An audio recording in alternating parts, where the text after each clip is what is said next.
Hello students, I am Megha and welcome back to your own channel Ashish Tiwari. आज का video है Indian growth and development पे completely exam focused video. आज की इस वीडियो में हम लेकर आए हैं top 10 most important questions with answers English medium में, जिनके डायरेक्टली एग्जाम में आने के बहुत ज़्यादा चांसेस है। ये क्वेश्चन हमने रैंडम नहीं उठाए बल्कि PYQ इम्पॉर्टेंट टॉपिक्स और टीचर सजेशन के बेस पर केयरफुली सेलेक्ट किए हैं। अगर तुम ये 10 क्वेश्चंस अच्छे से समझ लिया तो मान लो एग्ज़ाम में 80 to 90% पेपर यहीं से कवर हो जाएगा।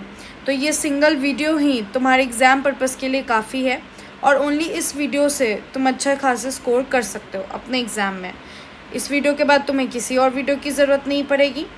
तो स्टूडेंट, अगर हमारे चैनल पे फर्स्ट टाइम आप विज़िट कर रहे हो तो चैनल को सब्सक्राइब कर लीजिएगा, जिससे आने वाले और वीडियोस की नोटिफिकेशन आपको सबसे पहले मिल जाए। और हाँ, इस वीडियो में एक स्पेशल गिव अवे भी है आप सभी के लिए। वीडियो के बीच में हम कुछ क्वेश्चंस पूछेंगे, तो जो भी स्टूडेंट सबसे पहले और सभी करेक्ट आंसर्स देगा तो स्टार्टिंग के 3 लकी विनर को मिलेंगे एब्सोल्युटली फ्री नोट्स। और ये विनर निकलते ही विनर को हम तुरंत अनाउंस कर देंगे हमारे व्हाट्सएप और टेलीग्राम चैनल पे।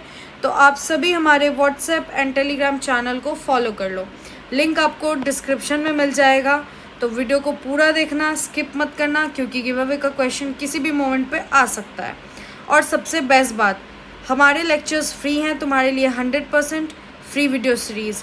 लेकिन अगर तुम्हें इन्हीं लेक्चर्स के वेल ऑर्गेनाइज्ड नोट्स चाहिए तो उनके पेड नोट्स भी अवेलेबल है, हिंदी और इंग्लिश दोनों में। प्राइस भी स्टूडेंट फ्रेंडली है। डिस्क्रिप्शन में आपको वेबसाइट का लिंक दे दिया जाएगा और उस लिंक पे जाके आप अपने नोट्स बाई कर सकते हो। नोट्स प्राइस ओनली 50 रुपीज़ रहने वाला है, और अगर आपको नोट्स नहीं लेना है तो आप वीडियो लेक्चर भी देख सकते हो। तो चलो शुरू करते हैं। इंडियन ग्रोथ एंड डेवलपमेंट के 10 most important questions and answers, जो तुम्हारे DU सोल एग्ज़ाम के लिए गेम चेंजर साबित होंगे। Ready, let's begin. तो क्वेश्चन नंबर 1, पहले मैं क्वेश्चन नंबर 1 रीड करती हूँ, फिर आपको समझाऊंगी, तब हम आंसर पे जाएंगे। Critically assess the growth performance हमें इंडियन इकोनॉमी का इंडिपेंडेंस के बाद क्या रहा है वो बताना है। मेजर चैलेंजेस हमने क्या फेस किया है इस टारगेट को अचीव करने में।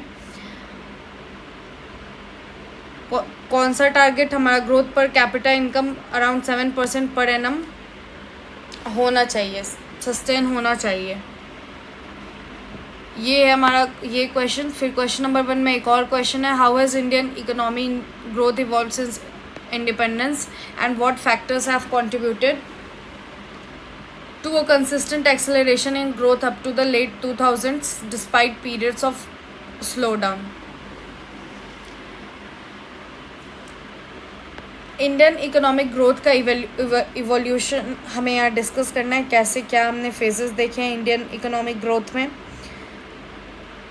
बहुत सारे हमने कैसे ग्रोथ जो है इंडिया का वो कैसे एक्सेलरेट कर रहा है इवन आफ्टर फेसिंग, और मतलब कि बहुत ज़्यादा स्लो डाउन फेस करने के बाद भी हमें ये यहाँ पर डिस्कस करना है।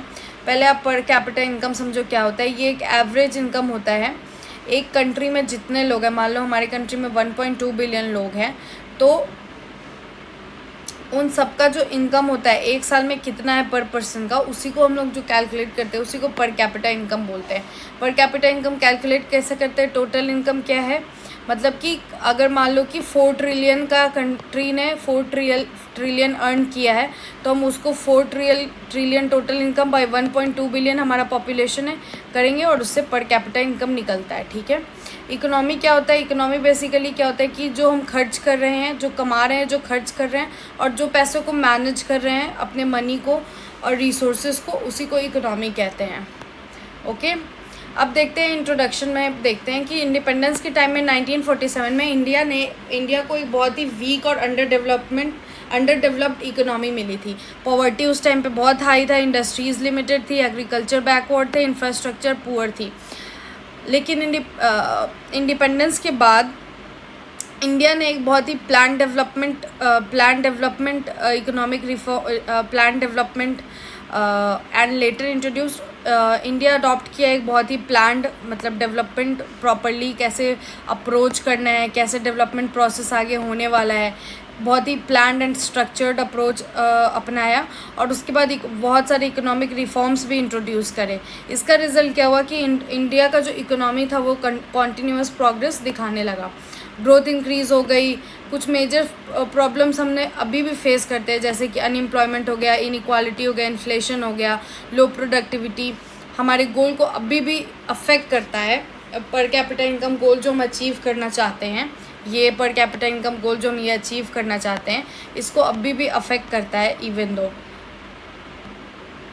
अब देखते हैं इकोनॉमिक ग्रोथ। अब बेसिकली आपको इंट्रोडक्शन वाले पार्ट में ये समझा देना है, ठीक है, कि कैसे पहले इंडिपेंडेंस के टाइम क्या सिचुएशन थी, फिर इंडिया की इंडिपेंडेंस के बाद कैसे सिचुएशन इम्प्रूव होना स्टार्ट की, क्योंकि इंडिया ने प्लान्ड डेवलपमेंट किया, उसके बाद इकोनॉमिक रिफॉर्म्स बहुत सारे लेकर आए, तो इस कारण से प्रोग्रेस होने लगा।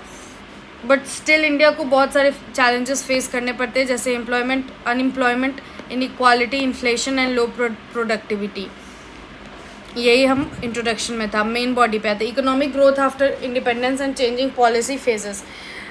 इंडिपेंडेंस के बाद और पॉलिसी फेजेस चेंज करने के बाद इकोनॉमिक ग्रोथ कैसा था। फर्स्ट पॉइंट में, इंडिपेंडेंस के बाद इंडिया एक बहुत ही प्लान डेवलपमेंट स्ट्रैटेजी फॉलो किया थ्रू 5 ईयर प्लान, और सबसे पहले 5 ईयर प्लान बनाया इंडिया, ठीक है, बहुत ही स्ट्रैटेजिक प्लान था। 1950s में और 1960s के टाइम पे फोकस सिर्फ हेवी इंडस्ट्रीज़, डैम्स, इंफ्रास्ट्रक्चर और सेल्फ रिलायंस पे था। वही जो बेस था उस टाइम पे 1950 से 1960 का जो मतलब फोकस था, वो उसने एक बहुत स्ट्रॉन्ग बेस क्रिएट किया डेवलपमेंट के लिए। लेकिन ग्रोथ जो था वो मॉडरेट ही रहा और एग्रीकल्चर तब उसके बाद भी बहुत ही वीक रहा। तो बिटवीन 1965 टू 1980, 1965 से 1980 के बीच में इंडिया ने वॉर फेस किया, ड्रॉट फेस किया, फूड शॉर्टेज देखा। तो उससे क्या तो उसके बाद ग्रीन रेवोल्यूशन आया था। ग्रीन रेवोल्यूशन ने एग्रीकल्चरल प्रोडक्शन में बहुत हेल्प करी और फूड सिक्योरिटी इंक्रीज़ करी। In the 1980s economic growth became faster.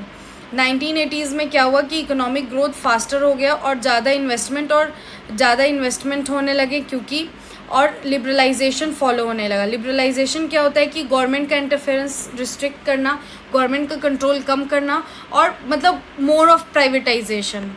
तो यही है लिबरलाइजेशन। अब मेजर टर्निंग पॉइंट 1991 में एक बहुत मेजर टर्निंग पॉइंट आया जब इंडिया एलपीजी रिफॉर्म लेके आई। उसके बाद लिबरलाइजेशन, प्राइवेटाइजेशन और ग्लोबलाइजेशन हो गया। Liberalisation less control of government, privatisation वही लेस कंट्रोल ऑफ गवर्नमेंट, और ग्लोबलाइजेशन मीन्स की ग्लोबल कनेक्शन बेसिकली। तो इससे क्या हुआ कि ये रिफॉर्म्स क्या किए कि गवर्नमेंट का कंट्रोल कम कर दिए, प्राइवेट इन्वेस्टमेंट एनकरेज करे और इंडिया को वर्ल्ड इकोनॉमी से, ग्लोबलाइजेशन के थ्रू वर्ल्ड इकोनॉमी से कनेक्ट कर दिया। तो from 2000 to early 2000 to late 2000s India बहुत ही स्ट्रॉन्ग ग्रोथ एक्सपीरियंस किया और one of the fastest growing economy बन गया। तो ये हमने देख लिया, ये आप एक बार रीड कर लेना, मैंने आपको समझा दिया है। Major achievements and growth performance of the Indian economy. Indian economy के मेजर अचीवमेंट्स और ग्रोथ परफॉर्मेंस क्या है। इंडिया ने इंपॉर्टेंट प्रोग्रेस किया है सिंस इंडिपेंडेंस के टाइम से। इंडिया ने बहुत इंपॉर्टेंट प्रोग्रेस किया in the field of economic. National income and per capita income भी इंक्रीज़ हुआ है significantly. Economic agriculture base structure से और डाइवर्सिफाई हुआ है, और क्या कहते हैं इंडस्ट्रीज़ और सर्विसेज पे। दैट मीन्स एग्रीकल्चर के अलावा हमारे पास इंडस्ट्रीज़ हैं, इंडस्ट्रीज़ आई, उसके बाद सर्विसेज आए, तो ऐसा हो गया है, ठीक है। और भी इंडस्ट्रीज़ इंक्रीज़ हुई, ठीक है। सर्विस सेक्टर जो होता है, जो सर्विस सेक्टर है वो हमारा बिगेस्ट कंट्रीब्यूटर है जीडीपी में। The service sector became the biggest contributor to GDP. GDP means gross domestic product. Service sector को इसको इंक्रीज करने में इसमें कंट्रीब्यूशन बहुत बड़ा है। इंडस्ट्रीज जैसे कि IT, telecom, banking, transport, digital services बहुत तेज़ी में इंक्रीज़ करी, और एग्रीकल्चर भी इम्प्रूव हुआ मॉडर्न टेक्नोलॉजी और बेटर इरिगेशन से। Road, railways, electricity, communication develop, ये सारी चीज़ें भी लार्ज स्केल पे डेवलप्ड हुई। और इंडिया एजुकेशन, हेल्थ केयर और लाइफ एक्सपेक्टेंसी और टेक्नोलॉजी में भी बहुत इम्प्रूवमेंट शो किया। फॉरेन इन्वेस्टमेंट भी इंक्रीज़ हुआ रिफॉर्म लाने के बाद, एक्सपोर्ट एक्सपेंड हुआ, इंडिया का पोजीशन ग्लोबल इकोनॉमी में स्ट्रांग हो गया। और ये जो अचीवमेंट्स, इतनी सारी अचीवमेंट्स हुई, वो दिखाता है कि इंडिया जो इंडिपेंडेंस के टाइम जिस कंडीशन में था, एक अंडर डेवलप्ड कंट्री, एक पुअर नेशन से बहुत आगे निकल चुका है और अब एक one of the fastest growing economy है, टॉप 5 इकोनॉमीज़, टॉप 10 इकोनॉमीज़ में आता है, वर्ल्ड के टॉप 10 इकोनॉमी में आता है। तो इन सारी चीज़ों ने रोल प्ले किया। तो बेसिकली क्या है कि इस पैराग्राफ में एक्सप्लेन करें कि कैसे जो एलपीजी रिफॉर्म आया, इंडस्ट्रियल रिवोल्यूशन आया और क्या कहते हैं, ये सारी चीज़ें, टेक्नोलॉजी इन्हांसमेंट और इन सब चीज़ों ने कैसे इंडिया के ग्रोथ में अपना रोल प्ले किया। आपको यही सारी चीज़ें अपने आंसर में लिखनी है। थर्ड पे आते हैं, acceleration in growth. Late 2000s में कौन से फैक्टर्स थे जिन्होंने ग्रोथ को एक्सेलरेट किया था? मेजर रीज़न था इकोनॉमिक रिफॉर्म्स। 1991 में जो इकोनॉमिक रिफॉर्म्स लाए गए थे, एलपीजी एंड ऑल, वो मेन रोल प्ले करता है। ये जो रिफॉर्म्स है, इन्होंने एफिशिएंसी और कंपटीशन इंक्रीज़ कर दिया, प्राइवेट कंपनीज़ को और ज़्यादा फ्रीडम मिलने लगी और इसके कारण न्यू इन्वेस्टमेंट अपॉर्चुनिटीज़ खुलने लगी। और उसके बाद सर्विस सेक्टर में भी क्या कहते हैं, राइज हो रहा था। जैसे हमने ऊपर पढ़ा कि सर्विस सेक्टर हमारा इम्पॉर्टेंट रोल प्ले करता है जीडीपी में उसका सबसे बिगेस्ट रोल है। तो सर्विस सेक्टर का जो राइज था वो ग्रोथ को सपोर्ट करा। ठीक है, India software services, information, IT sector, outsourcing और कम्युनिकेशन में बहुत ज़्यादा स्ट्रॉन्ग बन गया। किस चीज़ के बाद? 1991 में इकोनॉमिक रिफॉर्म्स आने के बाद। यहाँ हम लोग फिर लिख रहे हैं कि कैसे क्या क्या हुआ, कैसे किस तरीके से इकोनॉमिक रिफॉर्म्स के बाद क्या कहते हैं, इंडिया का ग्रोथ में स्पीड अप आया है, तेज हो गया है। Young labour forces and growing urbanisation. Young labour forces, हमारे पास यंग लेबर की पॉपुलेशन ज़्यादा है और अर्बनाइजेशन भी बढ़ रही थी, इससे प्रोडक्टिविटी भी इंक्रीज़ होने लगी। हायर सेविंग्स, लोगों का सेविंग्स बढ़ना, इन्वेस्टमेंट रेट बढ़ना एक बहुत इंपॉर्टेंट रोल प्ले करता है। इंफ्रास्ट्रक्चर डेवलपमेंट, बैंकिंग एक्सपेंशन और डिजिटल टेक्नोलॉजी आने के बाद बिजनेस एक्टिविटी भी इम्प्रूव हो गई। Integration with the world economy through trade and foreign capital also supported rapid growth. अब क्या हुआ कि ग्लोबलाइजेशन आया, तो ग्लोबलाइजेशन में क्या हुआ कि इंटीग्रेशन हुआ वर्ल्ड इकोनॉमी के साथ इंडिया का, ट्रेड एंड फॉरेन कैपिटल्स में। इससे जो हुआ कि ग्रोथ जो था वो और ज़्यादा तेज हो गया लेट 2000s में। ओके, पॉइंट नंबर 4 पे आते हैं, major challenges in achieving and sustaining 7% per capita income growth. Major challenges क्या हम फेस करते हैं 7%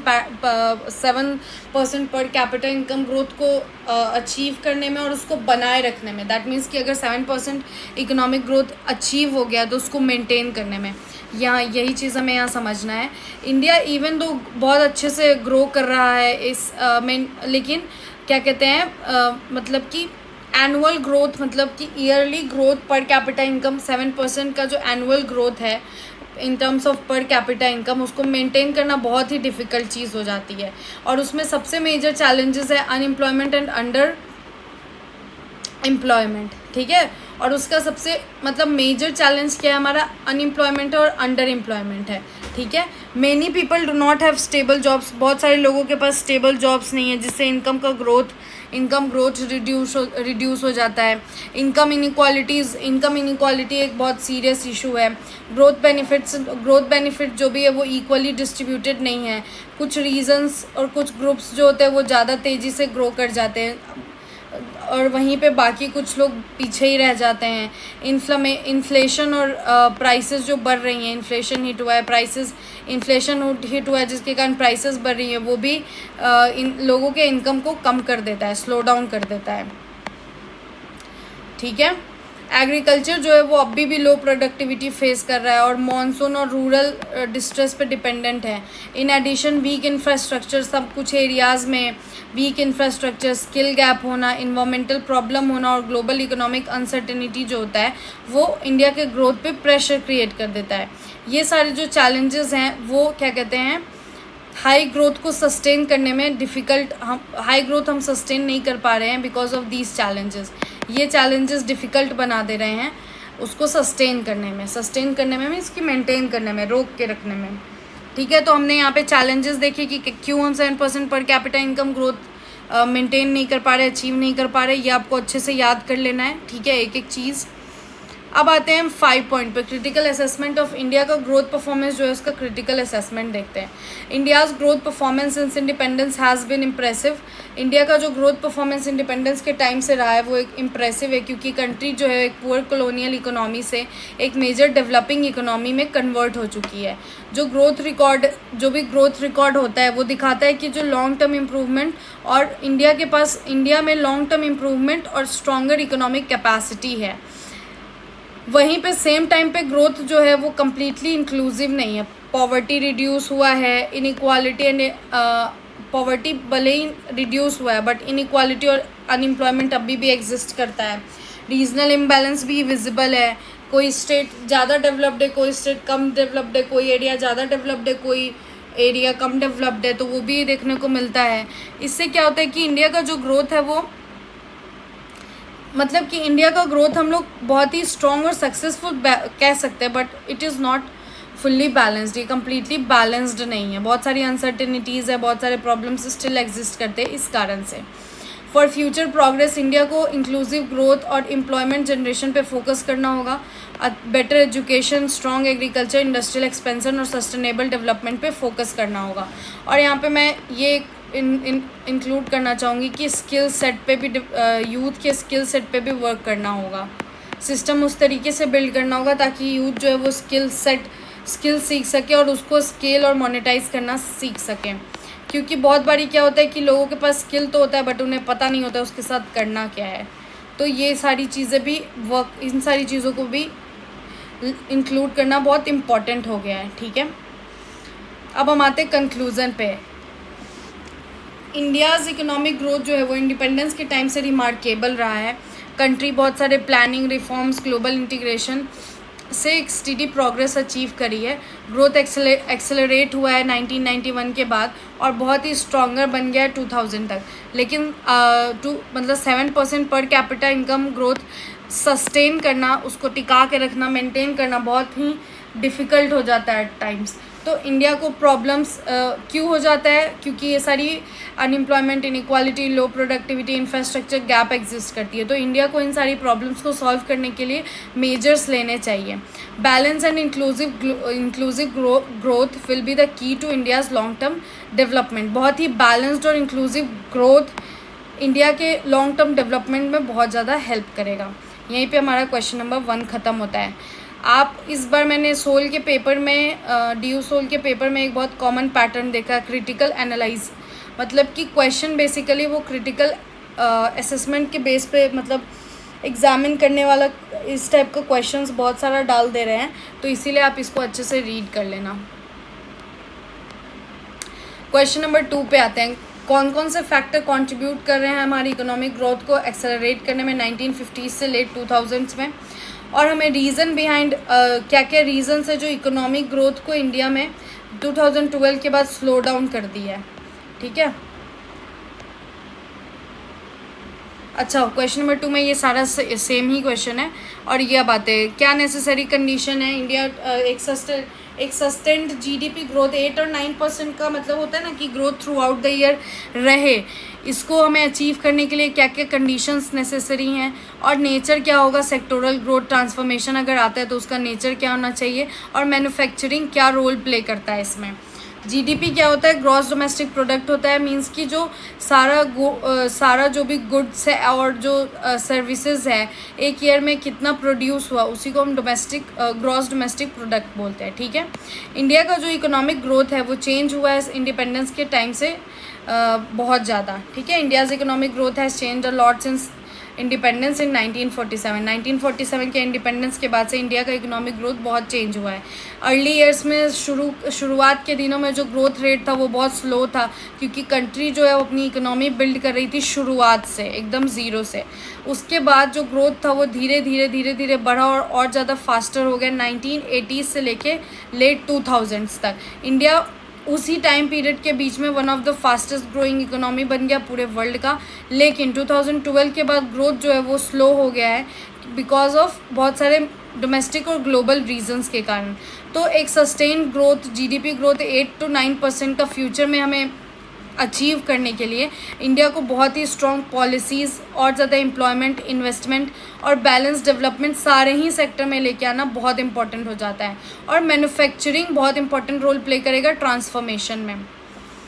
मेन बॉडी पे आते हैं। First, reason for continuous acceleration in economic growth from, क्या रीजंस थे जिसके कारण एकदम continuous acceleration growth, economic growth बहुत तेज़ी से 1950s टू लेट 2000s में बढ़ने लगा। स्टार्टिंग में क्या हुआ कि इंडिया ने एक बहुत ही प्लान्ड इकोनॉमिक डेवलपमेंट अप्रोच अपनाया, 5 ईयर प्लान अप्रोच अपनाया। गवर्नमेंट का पूरा उस 5 ईयर में फोकस क्या था? बिल्डिंग इंडस्ट्रीज़ बिल्ड करना, डैम्स बिल्ड करना, रोड्स बिल्ड करना, पावर प्रोजेक्ट्स लाना, पब्लिक सेक्टर इंटरप्राइजेज लाना। इससे क्या हुआ कि इंडिया का जो फ्यूचर ग्रोथ है उसके लिए एक बहुत ही स्ट्रॉन्ग बेस तैयार हो गया। एग्रीकल्चर भी इन द मीन टाइम साथ साथ में इम्प्रूव हुआ, किस कारण ग्रीन रेवोल्यूशन जो है वो बहुत इंपॉर्टेंट रोल प्ले किया इसमें, जिसके कारण फूड प्रोडक्शन इंक्रीज़ हुआ और इम्पोर्ट्स में हमारी डिपेंडेंसी कम हुई। 1980s के बाद इंडस्ट्रियल प्रोडक्शन जो वो इंक्रीज़ हो गया, प्राइवेट सेक्टर एक्टिविटी स्ट्रांग हो गई। और टर्निंग पॉइंट कब आया? 1991 में इकोनॉमिक रिफॉर्म्स आने के बाद इंडिया जो है वो अपनी इकोनॉमी को खोल दिया। उसके बाद क्या हुआ? खोल दिया किसके लिए? फॉरेनर्स के लिए आने के लिए, ठीक है, फॉरेन इन्वेस्टमेंट्स के लिए, फॉरेनर्स के लिए। इससे क्या हुआ कि गवर्नमेंट का कंट्रोल रिड्यूस हुआ और फॉरेन इन्वेस्टमेंट बढ़ा, इससे एक्सपोर्ट्स भी इंक्रीज़ हुआ। अब ये वन वे थोड़ी होता है, आप सिर्फ इंपोर्ट थोड़ी करोगे, आप एक्सपोर्ट भी तो करोगे। तो जब आप अपने दरवाजे खोल रहे हो, अपने बॉर्डर्स खोल रहे हो, तो इट्स अ 2 वे प्रोसेस, दोनों का ही फ़ायदा होता है म्यूचुअली। बट हाँ, म्यूचुअली नहीं कहूँगी मैं, कहूँगी किसी का ज़्यादा होता है, किसी का कम होता है, डिपेंड्स कि किसके पास रिसोर्सेज ज़्यादा है, ठीक है। इससे क्या हुआ कि रिफॉर्म्स आने के बाद जो कंपटीशन भी बढ़ गई, तो प्रोडक्टिविटी आ गई लोगों में। 2000s के बाद क्या हुआ कि banking sector, telecom, IT sector, business services बहुत तेज़ी से बढ़ने लगे। 2000 during the 2000s India in सबसे बहुत इंडिया को ग्लोबल लेवल पे बहुत ज़्यादा और बेनिफिट मिली और इंटरनेशनल ट्रेड भी इंक्रीज़ हुआ, डोमेस्टिक डिमांड भी बढ़ गई। और क्यों बढ़ गई? क्योंकि इनकम और कंजम्पशन बढ़ने लगा। ये सारी फैक्टर्स जो थे उन्होंने साथ में मिलके इंडिया को एक फास्ट इकोनॉमिक ग्रोथ मेंटेन करने में 2000s तक, लेट 2000s तक हेल्प करा। सेकेंड पे आते हैं, रीज़न स्लो डाउन क्यों हो गया 2012 में इकोनॉमिक ग्रोथ, मतलब 2012 के बाद ये समझते हैं। 2012 के बाद इंडिया का जो ग्रोथ रेट था वो स्लो डाउन होने लगा और इसका मेन इंपॉर्टेंट रीज़न था ग्लोबल इकोनॉमिक स्लो डाउन, क्योंकि ग्लोबल इकोनॉमिक स्लो डाउन भी होने लगा। क्यों होने लगा? फाइनेंशियल क्राइसिस के कारण। डिमांड था इंटरनेशनल मार्केट में वो कमज़ोर हो गया, तो उसके कारण एक्सपोर्ट, मतलब कि अगर मैं कोई सामान, मैं मैंगो एक्सपोर्ट करती हूँ, ठीक है, मैं दूसरे कंट्री में मैंगो एक्सपोर्ट करती हूँ। अब क्या हुआ कि ये इंडियन मैंगो का डिमांड कम हो गया, तो उससे क्या होगा कि हमारी इकोनॉमी पे इफेक्ट होगा और वो स्लो डाउन हो जाएगी। तो यहीं पे ये बता रहे हैं। इससे क्या हुआ कि इंडस्ट्रीज़ और ट्रेड में ग्रोथ रिड्यूस हो गया। और डोमेस्टिक लेवल पे क्या हुआ? वो तो इंटरनेशनल लेवल पे था, अब डोमेस्टिक लेवल पे देखते हैं। प्राइवेट इन्वेस्टमेंट भी स्लो हो गया क्योंकि बहुत सारी कंपनीज डेब्ट फेस कर रही हैं। बैंक्स जो है वो एक नॉन परफॉर्मिंग एसेट बन गया है। इसके कारण जो होता है लेंडिंग जो है, मतलब जो लेंडिंग प्रोसेस होता है वो कमज़ोर हो गया और न्यू बिजनेस इन्वेस्टमेंट जो है वो रिड्यूस हो गया। इंपॉर्टेंट सेक्टर्स जैसे कि कंस्ट्रक्शन और मैन्युफैक्चरिंग भी इसी कारण से अफेक्ट हुआ।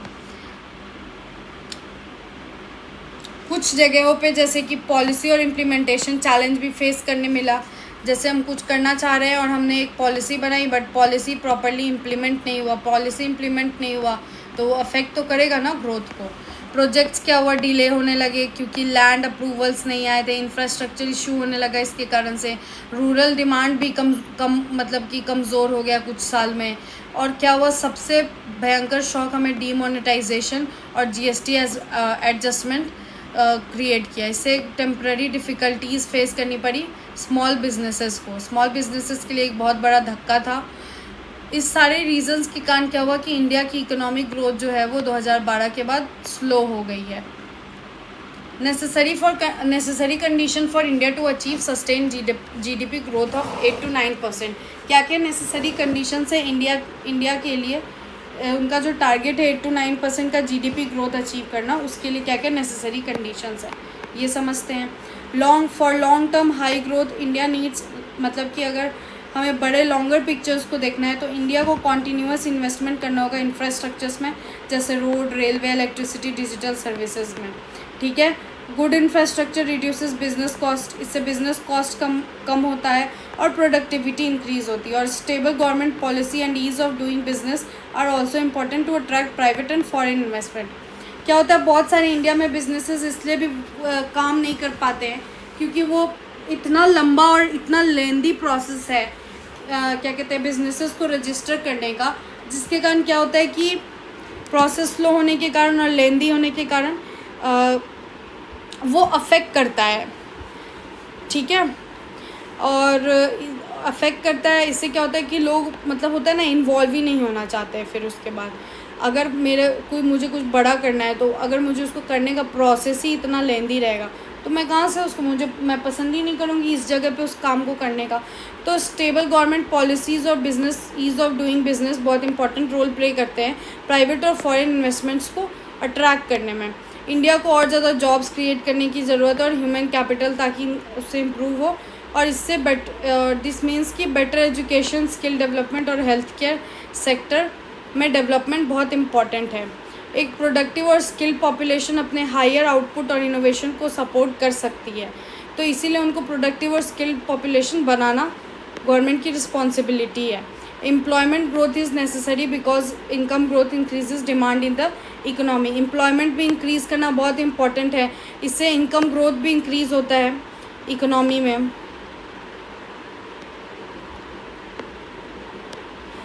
दूसरा कंडीशन क्या है, मैक्रो इकोनॉमिक्स स्टेबिलिटी, इन्फ्लेशन को अंडर कंट्रोल रखना और फाइनेंशियल सिस्टम को स्ट्रॉन्ग बना के रखना, एक्सपोर्ट को बढ़ाना और ग्लोबल कॉम्पिटिटिवनेस में इम्प्रूव लेके आना, बैलेंस डेवलपमेंट करना अर्बन और रूरल एरियाज़ में, ताकि ग्रोथ जो है वो इंक्लूसिव और सस्टेनेबल है, ग्रोथ ताकि लिमिटेड ना रहे, सबके लिए हो सके। तो ये सारी रीजंस जो हैं, ये सारी कंडीशंस जो हमने पढ़ी है वो सारी कंडीशंस हमें हेल्प कर सकती है, इंडिया को हेल्प कर सकती है अचीव करने में sustain GDP growth of 8 to 9%। Nature of sectoral growth transformation का नेचर क्या होता है, इंडिया को 8 to 9% तक ग्रो करने के लिए सेक्टर्स को कंट्रीब्यूट करना, एक बैलेंस वे में सेक्टर्स का कंट्रीब्यूट करना बहुत इंपॉर्टेंट है। एग्रीकल्चर अभी भी आने वाले समय में इम्पॉर्टेंट सेक्टर रहेगा, क्योंकि लार्ज पॉपुलेशन अभी भी, इंडिया की लार्जेस्ट पॉपुलेशन अभी भी इस पर डिपेंडेंट है। एग्रीकल्चर में प्रोडक्टिविटी इंक्रीज़ करना, इरिगेशन टेक्नोलॉजी और बेटर मार्केट एक्सेस के थ्रू इसीलिए इम्पॉर्टेंट हो जाता है, क्योंकि लार्ज पॉपुलेशन अभी भी डिपेंड करती है। इंडस्ट्री को एक्सपेंड करना, पहले से ज़्यादा स्पीड में एक्सपेंड करना ज़रूरी है। स्ट्रॉन्ग इंडस्ट्रियल सेक्टर क्रिएट करके एम्प्लॉयमेंट रेट इंक्रीज़ करना और एक्सपोर्ट सपोर्ट करने के लिए सिस्टम बिल्ड करना इम्पॉर्टेंट है। उसी समय पे इंडिया को अपना सर्विस सेक्टर को, मतलब कि will continue to grow because it, क्योंकि देखो सर्विस सेक्टर हमेशा ग्रो करता रहेगा, क्योंकि ये जीडीपी में इसका बहुत ज़्यादा कंट्रीब्यूशन है। जैसे areas like IT, finance, tourism, logistics, इन सब में हाई फ्यूचर पोटेंशियल है। Transformation should be from low productivity work to high productivity work. लोगों का फोकस लो प्रोडक्टिविटी वर्क से हाई प्रोडक्टिविटी वर्क की तरफ लेकर जाना इंपॉर्टेंट है। लेबर को क्या कहते हैं, ट्रेडिशनल एग्रीकल्चर से मूव ऑन करके मैन्युफैक्चरिंग और मॉडर्न सर्विसेज की तरफ फोकस करना चाहिए, धीरे धीरे बढ़ना चाहिए। इससे क्या होगा कि इनकम, प्रोडक्टिविटी और ओवरऑल इकोनॉमिक ग्रोथ भी इंक्रीज़ होगी। Role of manufacturing in achieving high growth. Manufacturing का एक सेंट्रल रोल है इंडिया के फ्यूचर ग्रोथ को अचीव करने में। इससे क्या होगा कि लार्ज स्केल एम्प्लॉयमेंट क्रिएट होगा यूथ के लिए और सेमी स्किल्ड वर्कर्स के लिए। इसलिए इम्पॉर्टेंट है क्योंकि इंडिया के पास लार्ज वर्किंग एज पॉपुलेशन है और मैन्युफैक्चरिंग जो है वो स्मॉल इंडस्ट्रीज़ को भी सपोर्ट करती है और रॉ मटेरियल का डिमांड और ट्रांसपोर्ट क्रिएट करती है। स्ट्रॉन्ग मैन्युफैक्चरिंग सेक्टर जो है वो improves export and reduces dependency on imported. अगर बहुत हमारी स्ट्रॉन्ग मैन्युफैक्चरिंग सेक्टर अगर स्ट्रॉन्ग होगी तो वो एक्सपोर्ट को इम्प्रूव करती है और हमारा जो डिपेंडेंसी है इम्पोर्टेड गुड्स पे उसको रिड्यूस करती है। इससे क्या होता है कि इंडिया को ग्लोबल कॉम्पिटिटिव में मतलब कि इंडिया जो है वो ग्लोबल कंपटीशन बनने में इंडिया को हेल्प मिलेगी। Government initiative like make in India are aimed at increasing production and attracting investment. Government का जो इनिशिएटिव है मेक इन इंडिया वो उसका एम ही यही है, वो इंडिया प्रोडक्शन इंक्रीज़ करना और इन्वेस्टमेंट अट्रैक्ट करना। मैन्युफैक्चरिंग जो है वो एग्रीकल्चर और सर्विसेज को कनेक्ट करता है। It processes agriculture product. Manufacturing जो है वो एग्रीकल्चर प्रोडक्ट को प्रोसेस करता है और डिमांड बनाता है logistic, finance and technological services में। इसीलिए मैन्युफैक्चरिंग जो है वो ब्रिज बन सकता है इंडिया में एम्प्लॉयमेंट जनरेशन एंड एम्प्लॉयमेंट बढ़ाने में और एक फास्टर इकोनॉमिक ग्रोथ को तेज करने में।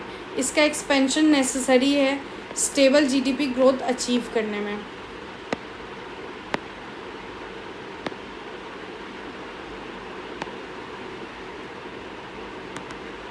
अब कंक्लूज़न पे आते हैं। इंडिया का जो इकोनॉमिक ग्रोथ है वो 1950s टू लेट 2000s में बहुत तेज़ी से एक्सेलरेट किया था प्लानिंग, एग्रीकल्चरल प्रोग्रेस और industrial development and economic reform के कारण। लेकिन 2012 के बाद ग्रोथ जो है वो स्लो हो गया क्योंकि ग्लोबल स्लो डाउन आ गया, वीक इन्वेस्टमेंट्स हो गई, इंटरनल इकोनॉमिक चैलेंजेस बढ़ गए। इस कारण से आने वाले सालों में इंडिया अचीव कर सकता है बहुत हाई ग्रोथ्स। किस चीज़ के थ्रू? इंफ्रास्ट्रक्चर डेवलपमेंट करके, एम्प्लॉयमेंट जनरेशन करके और बहुत ही strong manufacturing and balanced sectoral transformation लाकर। राइट पॉलिसीज़, इंक्लूसिव डेवलपमेंट, इन सब के हेल्प से इंडिया जो है वो stronger and faster growing economy बनने की राह पे बढ़ सकता है। यहीं पे हमारा क्वेश्चन नंबर 2 ख़त्म हुआ। अब हम क्वेश्चन नंबर 3 पे आते हैं। Examine the Nehru Mahalanobis strategy of 1950 to 1964, specifically criticism regarding agriculture and public sector। ठीक है। और is it justified to say that shifting of economic policy from command and control model toward greater marketization improved Indian economic performance? Now let's understand these topics in the answer. Introduction। Independence के बाद India को एक strong economy बनाना था जिसमें उनके challenges poverty, unemployment, लो industrial development और food shortages थी। इन problems को सॉल्व करने के लिए गवर्नमेंट जो है, जवाहरलाल नेहरू के अंदर जो गवर्नमेंट थी, उन्होंने एक स्ट्रैटेजी अडॉप्ट की, Nehru Mahalanobis strategy during 1950 to 1964 के टाइम में।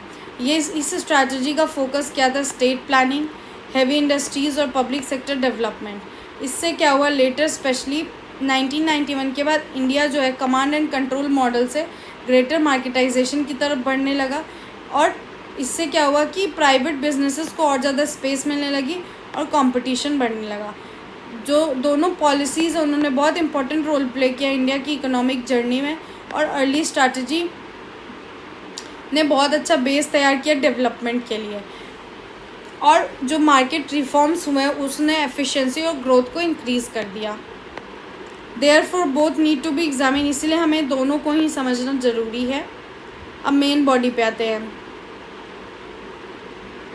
Nehru Mahalanobis strategy and its objectives. ये स्ट्रैटेजी क्या थी इनकी और ऑब्जेक्टिव क्या थे, गोल क्या थे? इनकी स्ट्रैटेजी थी कि लॉन्ग टर्म इकोनॉमिक ग्रोथ बनाना प्लान डेवलपमेंट के थ्रू, ताकि गवर्नमेंट जो है वो हैवी इंडस्ट्रीज़ को प्रायोरिटी दे सके, जैसे कि स्टील, मशीनरी, पावर, क्योंकि ये सब जो है वो इंडस्ट्रियल प्रोग्रेस के लिए मतलब इम्पॉर्टेंट कंसिडर करे जाते हैं। ठीक है। लार्जर पब्लिक सेक्टर इंडस्ट्रीज़ को इस्टेब्लिश करना, इसमें स्टेट ने बहुत मेन रोल प्ले किया है इन्वेस्टमेंट और प्रोडक्शन के थ्रू। ये स्ट्रैटेजी जो है वो फॉरेन कंट्रीज़ पे डिपेंडेंसी को भी रिड्यूस करने में हेल्प करती है।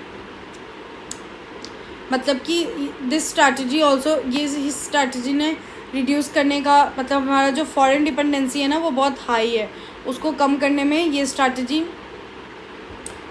स्ट्रैटेजी फोकस करती है। और सेल्फ रिलायंस को प्रमोट करती है। ये एक इसी स्ट्रैटेजी ने एक इंडस्ट्रियल बेस तैयार किया जो कि इंडिया को बाद में बहुत हेल्प किया और इंडिया को एक प्लान डेवलपमेंट में डायरेक्शन का रोल भी इंडिया को डायरेक्शन भी दिया। Criticism regarding agriculture, major criticism इस स्ट्रैटेजी का था कि एग्रीकल्चर जो है वो उसको इनफ अटेंशन नहीं मिल रहा था। इंडिया जो है वो अभी भी डिपेंडेंट था फार्मिंग और मोस्ट पीपल जो हैं वो विलेज में काम कर रहे थे, बट इन्वेस्टमेंट जो एग्रीकल्चर में था वो बहुत ही लिमिटेड था, कम था बाकी इंडस्ट्रीज़ के कंपैरिजन में। इसका रिज़ल्ट क्या हुआ कि एग्रीकल्चर का जो प्रोडक्टिविटी था वो लो हो गया और फूड शॉर्टेज इंक्रीज़ हो गया। ये सारी चीज़ें जो है वो प्रॉब्लम्स, ये सारी चीज़ें बहुत कॉमन प्रॉब्लम्स हो गई। फार्मर्स को irrigation, modern seed, proper infrastructure नहीं, ये सारी चीज़ें फार्मर्स के पास इन सारी चीज़ों की कमी थी। Weak agriculture growth, rural poverty, इसके कारण अब आपके पास रिसोर्सेज ही नहीं है, एक लेवल अचीव करने के लिए कोई तरीका ही नहीं है, स्किल सेट नहीं है, तो ऑब्वियस सी बात है कि एग्रीकल्चरल ग्रोथ वीकन हो जाएगा। और इससे ये समझ में आया कि अकेले इंडस्ट्रियल डेवलपमेंट जो है वो इंडिया का इकोनॉमिक प्रॉब्लम सॉल्व नहीं कर सकता है बिना स्ट्रॉन्गर एग्रीकल्चरल सपोर्ट के। ठीक है, अब 3 क्रिटिसिज्म पे आते हैं, पब्लिक सेक्टर और कमांड कंट्रोल मॉडल के क्रिटिसिज्म पे देखते हैं। बहुत सारा पब्लिक सेक्टर जो है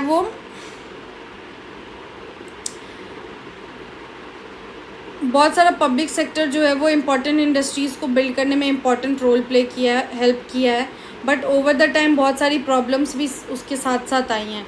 जैसे कि बहुत सारी पब्लिक एंटरप्राइजेज जो है वो इनएफिशिएंट हो गई, या फिर सब डिलेज, लॉसेस और वीक मैनेजमेंट के कारण फेल हो गई, और कमांड और कंट्रोल सिस्टम में लाइसेंस, परमिशन ये सब रिक्वायर्ड था इकोनॉमिक एक्टिविटीज़ के कारण, जिससे फ्लेक्सिबिलिटी रिड्यूस हो गई। और प्राइवेट बिजनेसेस के पास लिमिटेड फ्रीडम और कंपटीशन भी कमज़ोर, प्राइवेट बिजनेसेस के पास एक तो लिमिटेड फ्रीडम आ गया, पहले लाइसेंस लो, परमिशन लो, तब आप कुछ भी इकोनॉमिक एक्टिविटी कर सकते हो। तो ये सारे इतने सारे स्टेप्स इंक्लूड हो गए, इससे कंपटीशन भी कमज़ोर हो गया। और दिस क्रिएटेड, ये सारी चीज़ें जो हुई उसने ब्यूरोक्रेसी को क्रिएट किया और जो डिसीज़न मेकिंग था उसको स्लो कर दिया। अब मैंने डिसाइड किया कि कल मुझे 2 से 3 घंटा पढ़ना है, ठीक है, और मुझे 2 से 3 घंटा पढ़ना है, तो मुझे टाइम एलोकेशन करना पड़ेगा और मुझे टाइम ब्लॉक भी करना पड़ेगा। अब मैं ये स्टेप्स लूँगी तब तो होगा। अब क्या हुआ कि कल बहुत सारे सिचुएशंस आ गए, कुछ सिचुएशन A, B, C, ये सारी चीज़ें हो गई, और इससे क्या हुआ कि मैं ये नहीं कर पाई। तो बेसिकली क्या हुआ कि मेरा जो अब ग्रोथ है वो स्लो हो जाएगा। मेरा टारगेट अचीव नहीं हुआ तो अब वो टारगेट मुझे अगले दिन करना होगा, और अगले दिन का टारगेट भी कुछ होता है, तो इससे मेरा ग्रोथ भी स्लो हो जाएगा। तो यही बताना चाह रहा है कि कैसे बीच में जो अनसर्टेन सिचुएशंस को तो हटा ही दो, जो स्टेप्स है, जो प्रोसेस है, जो इतने हार्ड प्रोसेस है, वो सारी चीज़ें जो होती है वो स्लो डाउन कर देती हैं, है ना, डिसीज़न मेकिंग को। अब आपको पता ही नहीं कि कौन सी चीज़ कब होगी, तो आप कुछ एक होता है ना कि एक डिसीज़न पे आ नहीं सकते हो। पब्लिक सेक्टर जो है वो नेशन बिल्डिंग के लिए बहुत इंपॉर्टेंट है, और बहुत ज़्यादा गवर्नमेंट कंट्रोल जो है वो एफिशिएंसी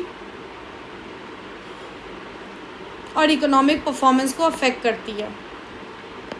मार्केटाइजेशन और इकोनॉमिक परफॉर्मेंस में इम्प्रूवमेंट 1980s में, स्पेशली 1991 के बाद इंडिया जो है वो मार्केट ओरिएंटेड रिफॉर्म्स की तरफ बढ़ने लगा। लाइसेंसिंग रिड्यूस हुआ, प्राइवेट इन्वेस्टमेंट इंक्रीज़ हुआ, फॉरेन इन्वेस्टमेंट इंकरेज हुआ। इससे क्या हुआ कि प्रोडक्टिविटी इंक्रीज़ हुई और कंपटीशन भी।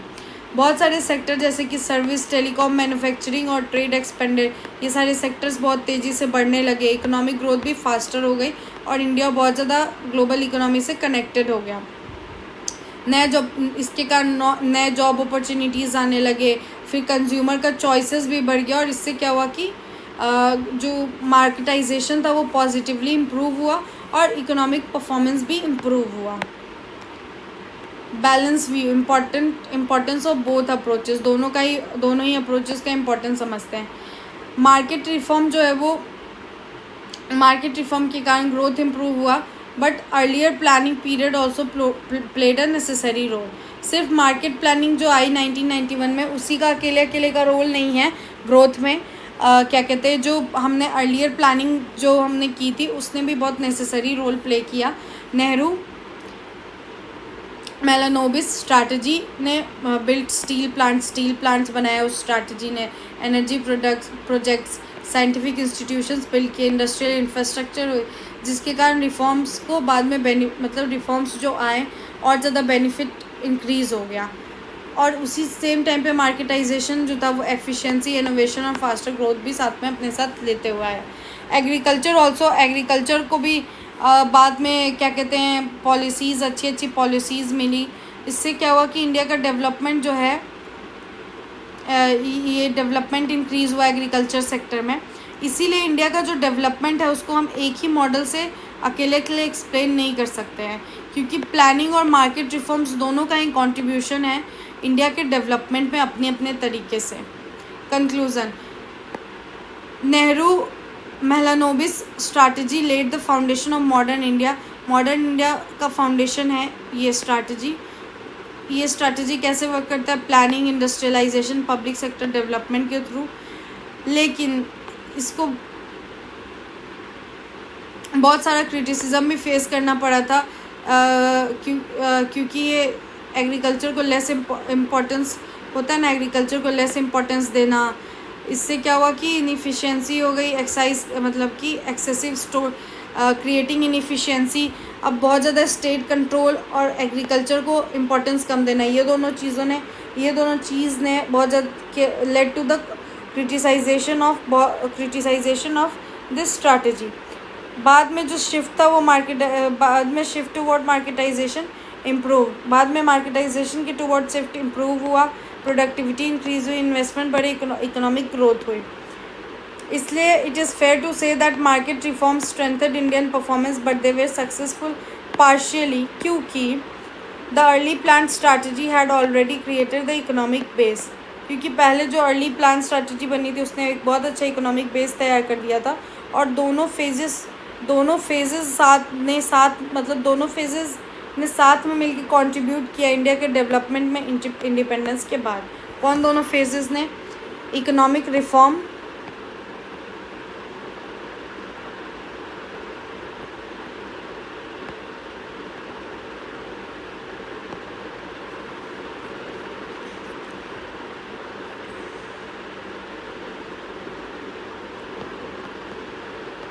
प्लान स्ट्रैटेजी, इन दोनों ने अच्छे से, आप इन दोनों चीज़ को याद रखना। इन दोनों ने बहुत इंपॉर्टेंट रोल प्ले किया है इंडिया के डेवलपमेंट में इंडिपेंडेंस के बाद। अकेले इकोनॉमिक रिफॉर्म्स का रोल नहीं है, ये चीज़ यहाँ पे बोलना चाह रहा है। चलो यहीं पे हमारा क्वेश्चन नंबर 2 ख़त्म होता है। सॉरी, मैंने क्वेश्चन नंबर 2 बोल दिया था। क्वेश्चन नंबर 3 कंप्लीट हो गया है। क्वेश्चन नंबर 4 से स्टार्ट करते हैं। The agriculture sector in India is moving towards unsustainability. Elaborate. What policy changes are required, what reforms are needed in agricultural marketing.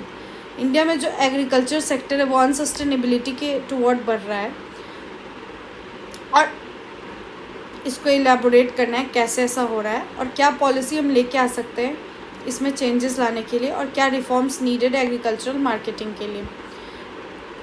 और दूसरा क्वेश्चन नंबर 4 का है, what policies and reforms are needed to transform Indian agriculture toward high growth and enhance productivity. क्या policies और reforms हम ला सकते हैं इंडियन एग्रीकल्चर सेक्टर को ट्रांसफॉर्म करने में, हाई ग्रोथ सेक्टर बनाने में, और उसका प्रोडक्टिविटी इंक्रीज़ करने में। क्या स्ट्रेटजी रिक्वायर्ड है डबल फार्मर्स की इनकम को डबल डाउन करने में। इंट्रोडक्शन से स्टार्ट करते हैं। एग्रीकल्चर एक बहुत इंपॉर्टेंट सेक्टर है इंडियन इकोनॉमी का। मतलब हमारे पॉपुलेशन के large part of the population को एम्प्लॉयमेंट प्रोवाइड करता है और फूड सिक्योरिटी भी कंट्री का इंश्योर करता है।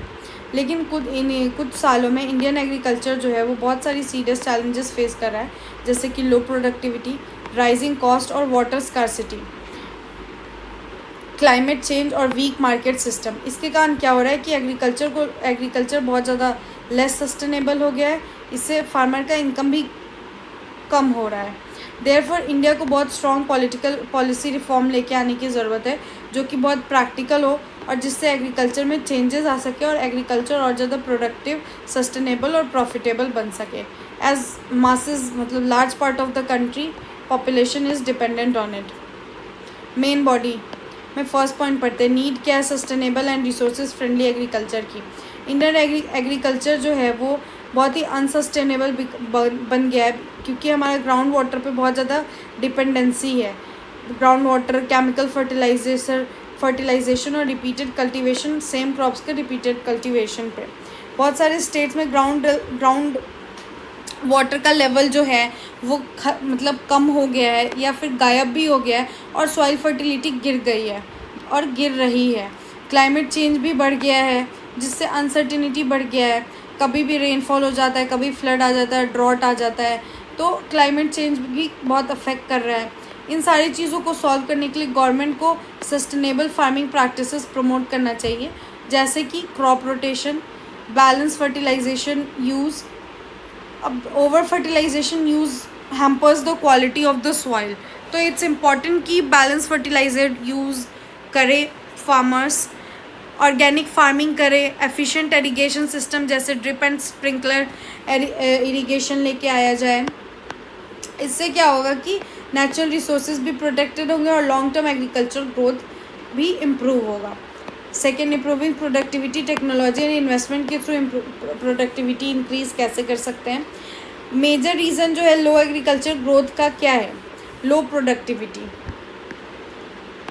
कंपैरिजन अदर दूसरे कंट्रीज़ से इंडिया का जो एग्रीकल्चरल ग्रोथ है वो लो है, क्योंकि प्रोडक्टिविटी कम है। फार्मर्स जो है वो क्वालिटी सीड्स की शॉर्टेज फेस करते हैं, इरिगेशन फैसिलिटीज़ में की कमी, इरिगेशन फैसिलिटीज़ इतनी अच्छी नहीं है, मशीनरीज और एग्रीकल्चरल नॉलेज अच्छा नहीं है। तो गवर्नमेंट पॉलिसी जो है उसको इंक्रीज़ करना चाहिए, पब्लिक का इन्वेस्टमेंट इरिगेशन में, स्टोरेज में, रोड्स एंड एग्रीकल्चरल रिसर्च में। फार्मर्स को एक्सेस मिलना चाहिए अच्छे सीड्स की, मॉडर्न टेक्नोलॉजी और ट्रेनिंग प्रोग्राम्स भी कंडक्ट करना चाहिए बहुत ही बड़े रेट पे। इससे क्या होगा कि बेटर इंफ्रास्ट्रक्चर और टेक्नोलॉजी से क्या होगा कि प्रोडक्टिविटी इंक्रीज़ होगी और प्रोडक्शन कॉस्ट रिड्यूस होगा, जिससे फार्मर्स की अर्निंग इंक्रीज़ होगी। Agriculture marketing reforms, agriculture marketing in India still has many weaknesses. India के एग्रीकल्चर मार्केटिंग में बहुत सारी कमज़ोरियाँ हैं। फार्मर्स को हमेशा मिडिल मैन पर डिपेंड होना पड़ता है और उनको फेयर प्राइस नहीं मिलता है अपने प्रोडक्ट का। पुअर स्टोरेज क्वालिटी भी ख़राब है। Transport also lead to wastage, बहुत ट्रांसपोर्ट में भी बहुत सारा वेस्टेज होता है। रिफॉर्म्स, इन सारी चीज़ों के लिए रिफॉर्म्स लाने की ज़रूरत है, ताकि मार्केट जो है और ज़्यादा एफिशिएंट हो सके और फार्मर फ्रेंडली बन सके। फार्मर के पास और ज़्यादा फ्रीडम होनी चाहिए अपनी क्रॉप सेल करने के लिए अलग अलग मार्केट में, including private markets and digital platforms, और expecting eNAM, improving warehouse and cold storage and strengthening farmer producer organisation. इन सब के थ्रू हम फार्मर्स की हेल्प कर सकते हैं, उनके एक्सप्लॉयटेशन कम करने में और फार्मर का बार्गेनिंग पावर इंक्रीज़ करने में। बेटर मार्केटिंग रिफॉर्म्स, अच्छी मार्केटिंग रिफॉर्म्स लाके हम फार्मर की इनकम इंक्रीज़ करने में हेल्प कर सकते हैं, है ना। डाइवर्सिफिकेशन एंड वैल्यू एडिशन, बहुत सारे फार्मर्स जो हैं वो ट्रेडिशनल क्रॉप्स पे ही डिपेंडेंट है, जैसे वीट, राइस, जिससे क्या होता है कि उनका इनकम लिमिटेड हो जाता है और इससे प्रेशर बढ़ जाता है लैंड और वाटर पे। एग्रीकल्चर जो है उसको बढ़ना चाहिए डाइवर्सिफिकेशन की तरफ, जैसे fruits, vegetable, pulses, dairy, fisheries और हाई वैल्यूज़ एक्टिविटीज़ पे। इससे क्या होता है कि एम्प्लॉयमेंट इंक्रीज़ होती है और बेटर रिटर्न मिलता है। Food processing and value addition should also be encourage so that farmers can earn more from the same produce. Fruit processing और वैल्यू एडिशन भी होना चाहिए ताकि फार्मर्स सेम जो प्रोड्यूस किए हैं उससे ज़्यादा अर्न कर सकें। और डाइवर्सिफिकेशन जो है वो सस्टेनेबिलिटी को भी इम्प्रूव करेगा और कुछ क्रॉप्स पे जो डिपेंडेंसी है उसको रिड्यूस करने में हेल्प करेगा। पॉलिसीज़ लाने की ज़रूरत है फार्मिंग के इनकम को डबल करने के लिए। Doubling farmers income require both higher production and better price realisation. Farmer का इनकम बढ़ाने का क्या है कि प्रोडक्शन इंक्रीज़ करना और प्राइस रियलाइजेशन अच्छा करना, इन दोनों से हम फार्मर्स के इनकम को इंक्रीज़ कर सकते हैं। इसलिए गवर्नमेंट को इंश्योर करना चाहिए कि लो इंटरेस्ट रेट पे उनको टाइमली क्रेडिट्स मिल जाए, क्रॉप इंश्योरेंस मिल जाए और डायरेक्ट इनकम सपोर्ट मिल जाए और स्टेबल एमएसपी जहाँ पे भी नीड हो। Farmers also need support in storage. Farmers को स्टोरेज की नीड रहती है, ट्रांसपोर्टेशन, मार्केट एक्सेस, इन सब रहता है। अलॉन्ग विद दिस जो non farm rural employment opportunities है, इससे उन पे एग्रीकल्चरल प्रेशर वो कम हो सकता है और हाउस होल्ड इनकम इंक्रीज़ हो सकता है। A combination of productivity growth, diversification, market reforms and financial support can significantly improve farmers earning and strengthen rural development. Conclusion पे आते हैं। Indian agriculture is passing through an important stage where sustainability and growth both are necessary. India का जो agriculture growth है वो अभी एक बहुत इंपॉर्टेंट स्टेज से पास कर रहा है जहाँ पे सस्टेनेबिलिटी और ग्रोथ दोनों ही नेसेसरी हैं। अभी प्रेजेंट चैलेंजेस क्या है? Declining resources, low productivity, weak market system, इन सब में अर्जेंट रिफॉर्म्स लाने की ज़रूरत है और प्रॉपर पॉलिसीज़ में मतलब विद प्रॉपर पॉलिसी चेंजेस लाके farming methods, investment, agricultural marketing and farmer welfare, Indian agriculture, ये सब करके इंडिया का जो एग्रीकल्चर है वो और ज़्यादा प्रोडक्टिव, सस्टेनेबल और प्रॉफिटेबल हो सकता है। ये सारी जो रिफॉर्म्स है वो एसेंशियल है सिर्फ हाई एग्रीकल्चर ग्रोथ के लिए नहीं, बट फार्मर का जो इनकम है इसको भी इंक्रीज़ करने के लिए और बैलेंस्ड इकोनॉमिक डेवलपमेंट इंडिया में अचीव करने के लिए। यहीं पे हमारा क्वेश्चन नंबर 4 ख़त्म होता है। अब क्वेश्चन नंबर 5 पे आते हैं। India has not D industrialised but has stagnated, explain. हमें इस स्टेटमेंट को पहले एक्सप्लेन करना है, फिर डिफाइन डी इंडस्ट्रियलाइजेशन, फिर हमें डी इंडस्ट्रियलाइजेशन को डिफाइन करना है। और has India pre maturely D industrialised after 3 decades of free market reforms, और हमें बताना है कि क्या इंडिया ने प्री मैच्योरली डी इंडस्ट्रियलाइज कर दिया है 3 डिकेड के फ्री मार्केट रिफॉर्म के बाद भी, और कैसे लेबर फोर्स ट्रांसफॉर्मेशन इंडस्ट्रियलाइजेशन को अफेक्ट कर रहा है। इंट्रोडक्शन में देखते हैं। Deindustrialisation means a decline in the share of manufacturing in national income and employment. Deindustrialisation का मतलब क्या होता है? Decline in the share of manufacturing के शेयर में डिक्लाइन आना और नेशनल इनकम में उसका जो नेशनल इनकम और एम्प्लॉयमेंट में जो मैन्युफैक्चरिंग का शेयर है उसमें डिक्लाइन आना। ये कब होता है? जब इकोनॉमी जो है वो रिच हो जाती है और वर्कर्स जो है वो इंडस्ट्री से सर्विस सेक्टर में मूव कर जाते हैं। इन इंडिया हाउएवर आफ्टर 1991 के इकोनॉमिक रिफॉर्म के बाद मैन्युफैक्चरिंग जो है वो कम्प्लीटली डिक्लाइन नहीं हुआ है। इसका जो ग्रोथ है वो बहुत धीरा और बहुत स्लो और बहुत अनइवन रहा है। देयरफॉर बहुत सारे इकोनॉमिस्ट कहते हैं कि India has not D industrialise completely. इसीलिए बहुत सारे इकोनॉमिस्ट का कहना है कि इंडिया अभी भी डी इंडस्ट्रियलाइज नहीं हुआ है कम्प्लीटली, बट इंडस्ट्रियल ग्रोथ जो है वो स्टैगनेटेड हो गया, रुक गया, ठहराव आ गया है। And this has affected employment and labour force transformation, और इसने एम्प्लॉयमेंट और लेबर फोर्स ट्रांसफॉर्मेशन को बहुत ज़्यादा अफेक्ट किया है। मेन बॉडी पे आते हैं। First, slow growth of manufacturing after reforms. 1991 के बाद इंडिया जो है वो लिबरलाइजेशन अडॉप्ट किया, प्राइवेटाइजेशन, ग्लोबलाइजेशन अडॉप्ट किया। तो एक्सपेक्टेड था कि इंडस्ट्रीज़ जो होगी वो बहुत रैपिडली एक्सपेंड करेगी क्योंकि प्राइवेट इन्वेस्टमेंट और फॉरेन कैपिटल्स इन्वॉल्व थे। लेकिन कुछ सेक्टर जैसे कि ऑटोमोबाइल्स, फार्मास्यूटिकल्स और स्टील तो बढ़ी, उनमें ग्रोथ आया, बट जो ओवरऑल मैन्युफैक्चरिंग थी वो इतना ज़्यादा मेन इंजन की तरह ग्रोथ में मेन इंजन का रोल प्ले नहीं कर पाया। जो मैन्युफैक्चरिंग का जीडीपी में शेयर है वो 15 to 70% ही रहा बहुत सालों तक। ये दिखाता है कि इंडस्ट्री जो है वो कोलैप्स नहीं हुई, बट इतना स्ट्रॉन्ग ग्रोथ भी नहीं हुआ, इतना ज़्यादा ग्रोथ भी नहीं हुआ। इसके कारण इंडिया का जो इंडस्ट्रियल सेक्टर है वो बहुत ही ज़्यादा ठहरा हुआ रह गया कंपेयर्ड विद चाइना और साउथ कोरिया के इंडस्ट्री सेक्टर के कंपैरिजन में। Premature deindustrialisation in India. Normally developed countries जो होती है वो डी इंडस्ट्रियलाइजेशन कब एक्सपीरियंस करती हैं? इंडस्ट्रियलाइजेशन जब कंप्लीट हो जाता है जस्ट उसके बाद, और इनकम हाई होने के बाद। लेकिन इंडिया में मैन्युफैक्चरिंग जो है वो स्लो हो गया, इवन स्ट्रॉन्ग मतलब एक स्ट्रॉन्ग सेक्टर बनने से पहले ही मैन्युफैक्चरिंग स्लो हो गया। इसको ही हम प्री मैच्योर डी इंडस्ट्रियलाइजेशन कहते हैं। समय से पहले फल तोड़ लेना, इसी को कहते हैं प्री मैच्योर इंडस्ट्रियलाइजेशन। इंडिया जो है वो एग्रीकल्चर से डायरेक्ट सर्विस पे मूव कर गया बिना किसी इनफ फैक्ट्री बेस्ड जॉब को क्रिएट किए हुए। सर्विस सेक्टर जो है वो बहुत फास्टली एक्सपेंड किया, specially IT, finances. But these sectors को सारे वर्कर्स को तो ऑब्वियसली अब्जॉर्ब नहीं कर सकता है। इसका रिजल्ट क्या हुआ कि इंडस्ट्रियलाइजेशन अभी भी इनकम्प्लीट है और एम्प्लॉयमेंट अपॉर्चुनिटीज़ बहुत लिमिटेड हो गई हैं। Stall labour force. एक हेल्दी इकोनॉमी जो है वो shift workers from agriculture to manufacturing. एक हेल्दी इकोनॉमी वर्कर्स को एग्रीकल्चर से मैन्युफैक्चरिंग की तरफ शिफ्ट करती है और तब सर्विस पे लेके जाती है। मतलब कि पहले एग्री, फिर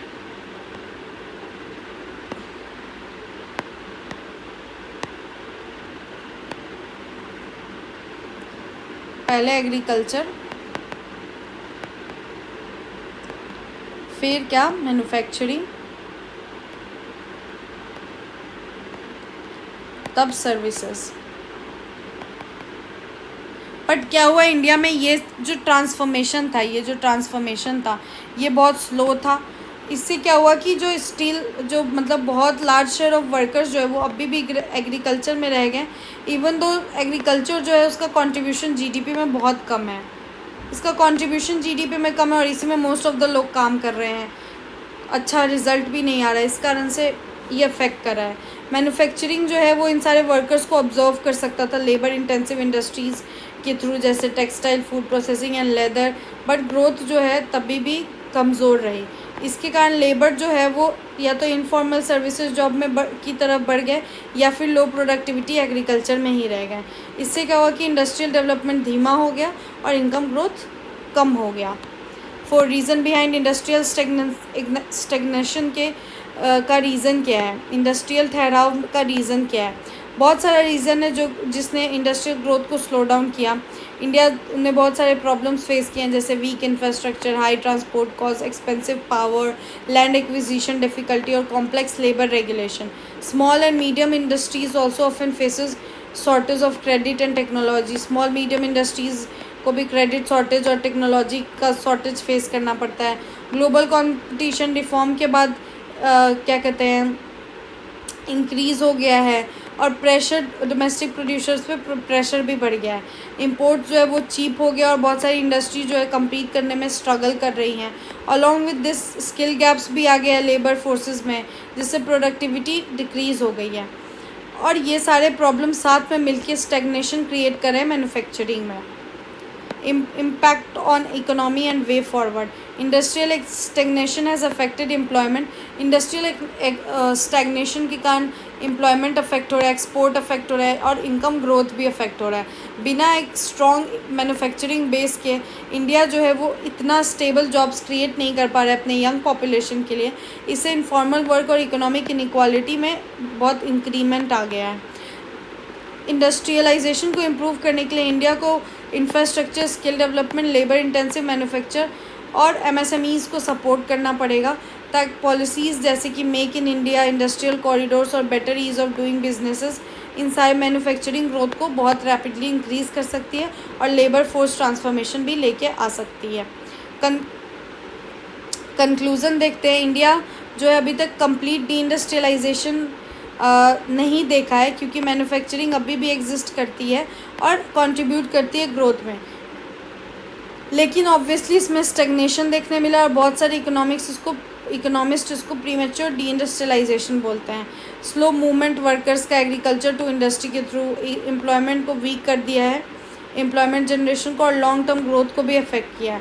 इंडिया को अपना मैन्युफैक्चरिंग स्ट्रेंथन करने की ज़रूरत है ताकि और ज़्यादा प्रोडक्टिव इंडस्ट्रियल जॉब्स बन सके, ताकि डेवलपमेंट फास्टर और मोर इंक्लूसिव हो सके। यहीं पे हमारा क्वेश्चन नंबर 5 कंप्लीट होता है। अब हम क्वेश्चन नंबर 6 की तरफ बढ़ते हैं।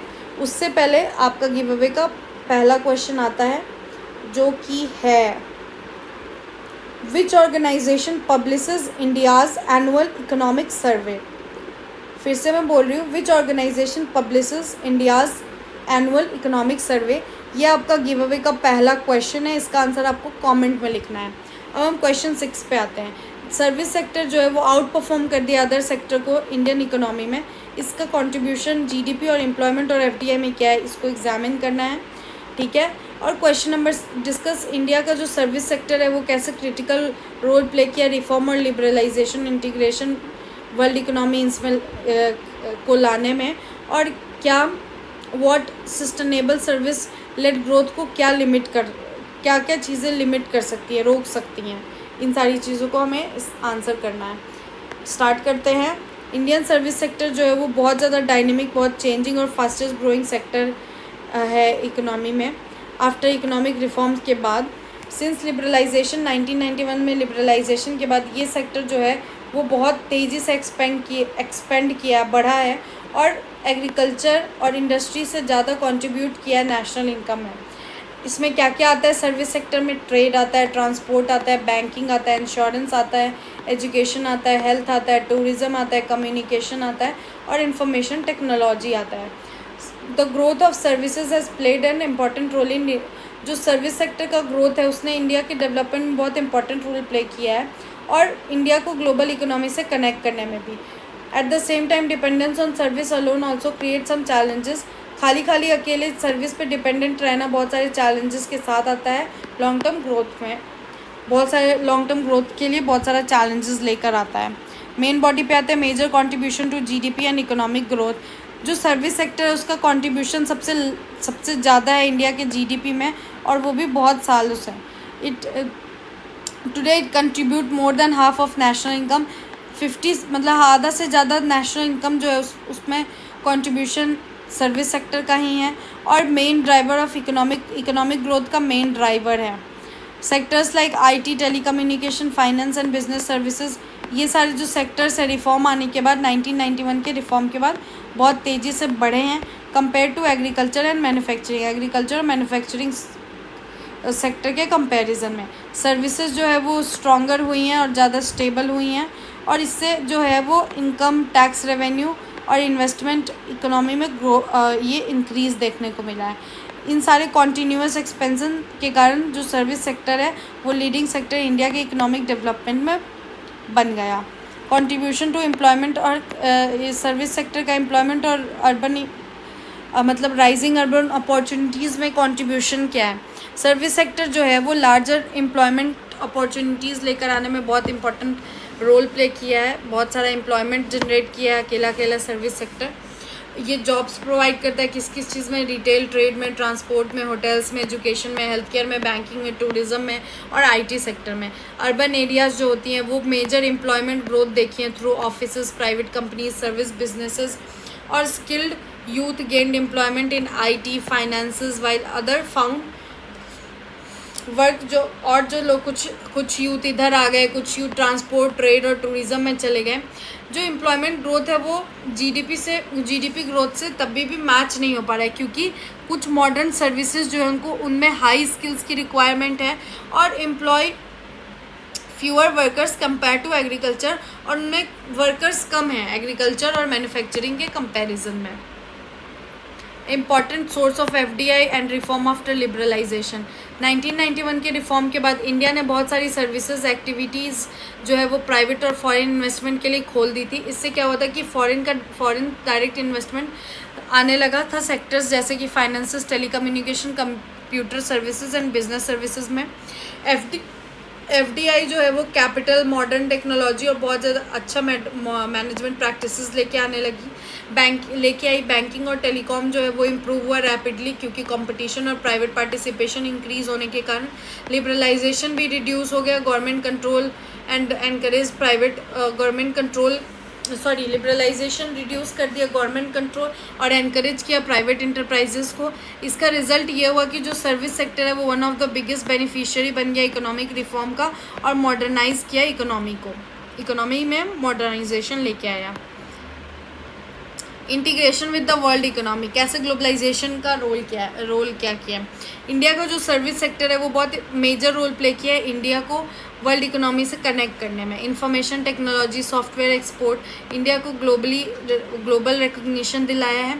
इंडियन कंपनीज जो है वो IT support, business processing, consulting services provide करने लगी, जैसे कि ये सारी सर्विसेज प्रोवाइड करने लगी किन कंट्रीज़ को, यूएसए, यूनाइटेड किंगडम जैसी कंट्रीज़ को। टूरिज़्म और इंटरनेशनल फाइनेंशियल सर्विसेज भी इंक्रीज़ हुआ, जिससे फॉरेन एक्सचेंज अर्निंग इंक्रीज़ हुई। इससे क्या हुआ कि ग्लोबल डिमांड, इंडिया का जो एक्सटर्नल सेक्टर है उसका ग्लोबल डिमांड इम्प्रूव हुआ और इंटरनेशनल ट्रेड रिलेशंस इम्प्रूव हुए। Because of services export India gained an important position in the global market. Exportation, service exportation के कारण सर्विस एक्सपोर्टेशन के कारण इंडिया को एक बहुत इंपॉर्टेंट पोजीशन मिला ग्लोबल मार्केट में। Limits and challenges to sustainable services led growth. Limits क्या है सस्टेनेबल सर्विसेज लेड ग्रोथ के, और चैलेंजेस क्या है। इवन दो सर्विस सेक्टर जो है वो स्ट्रांगली ग्रो किया है बहुत, लेकिन बहुत सारे लिमिट्स हैं सर्विसेज पे, जैसे कि बहुत सारा इंडिया का जो लार्ज पार्ट लेबर का फोर्स है उसको अभी भी एम्प्लॉयमेंट चाहिए मैन्युफैक्चरिंग और प्रोडक्टिव इंडस्ट्रीज़ में।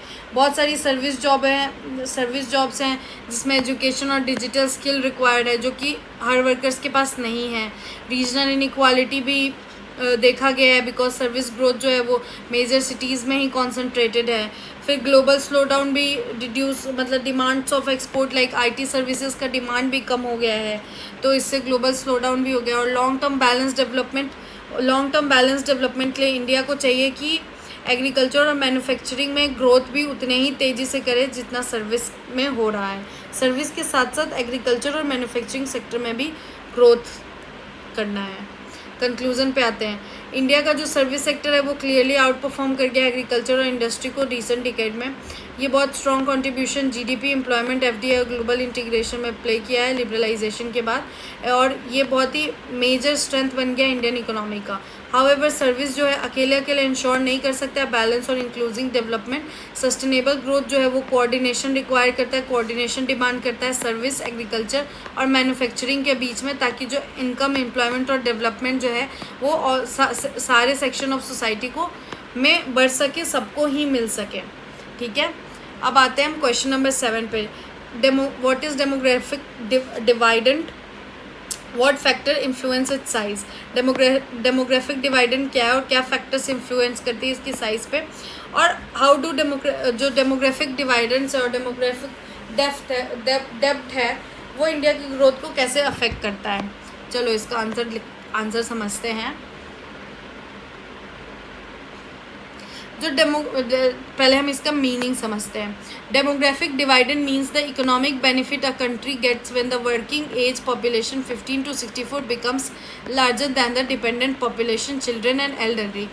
डेमोग्राफिक डिवाइडेंट क्या होता है, जो हम economic benefit as a country gain करते हैं जब वर्किंग एज जो पॉपुलेशन है वो ज़्यादा हो जाती है जो डिपेंडेंट पॉपुलेशन है उनसे, तो हमें जो इकोनॉमिक बेनिफिट मिलती है उसको ही डेमोग्राफिक डिवाइडेंट बोलते हैं। इस स्टेज में क्या होता है कि ज़्यादा लोग काम करने में कैपेबल होते हैं, पैसा कमाने में कैपेबल होते हैं, सेव और इन्वेस्ट करने में कैपेबल होते हैं, जिससे क्या होता है ग्रोथ और डेवलपमेंट इंक्रीज़ होता है।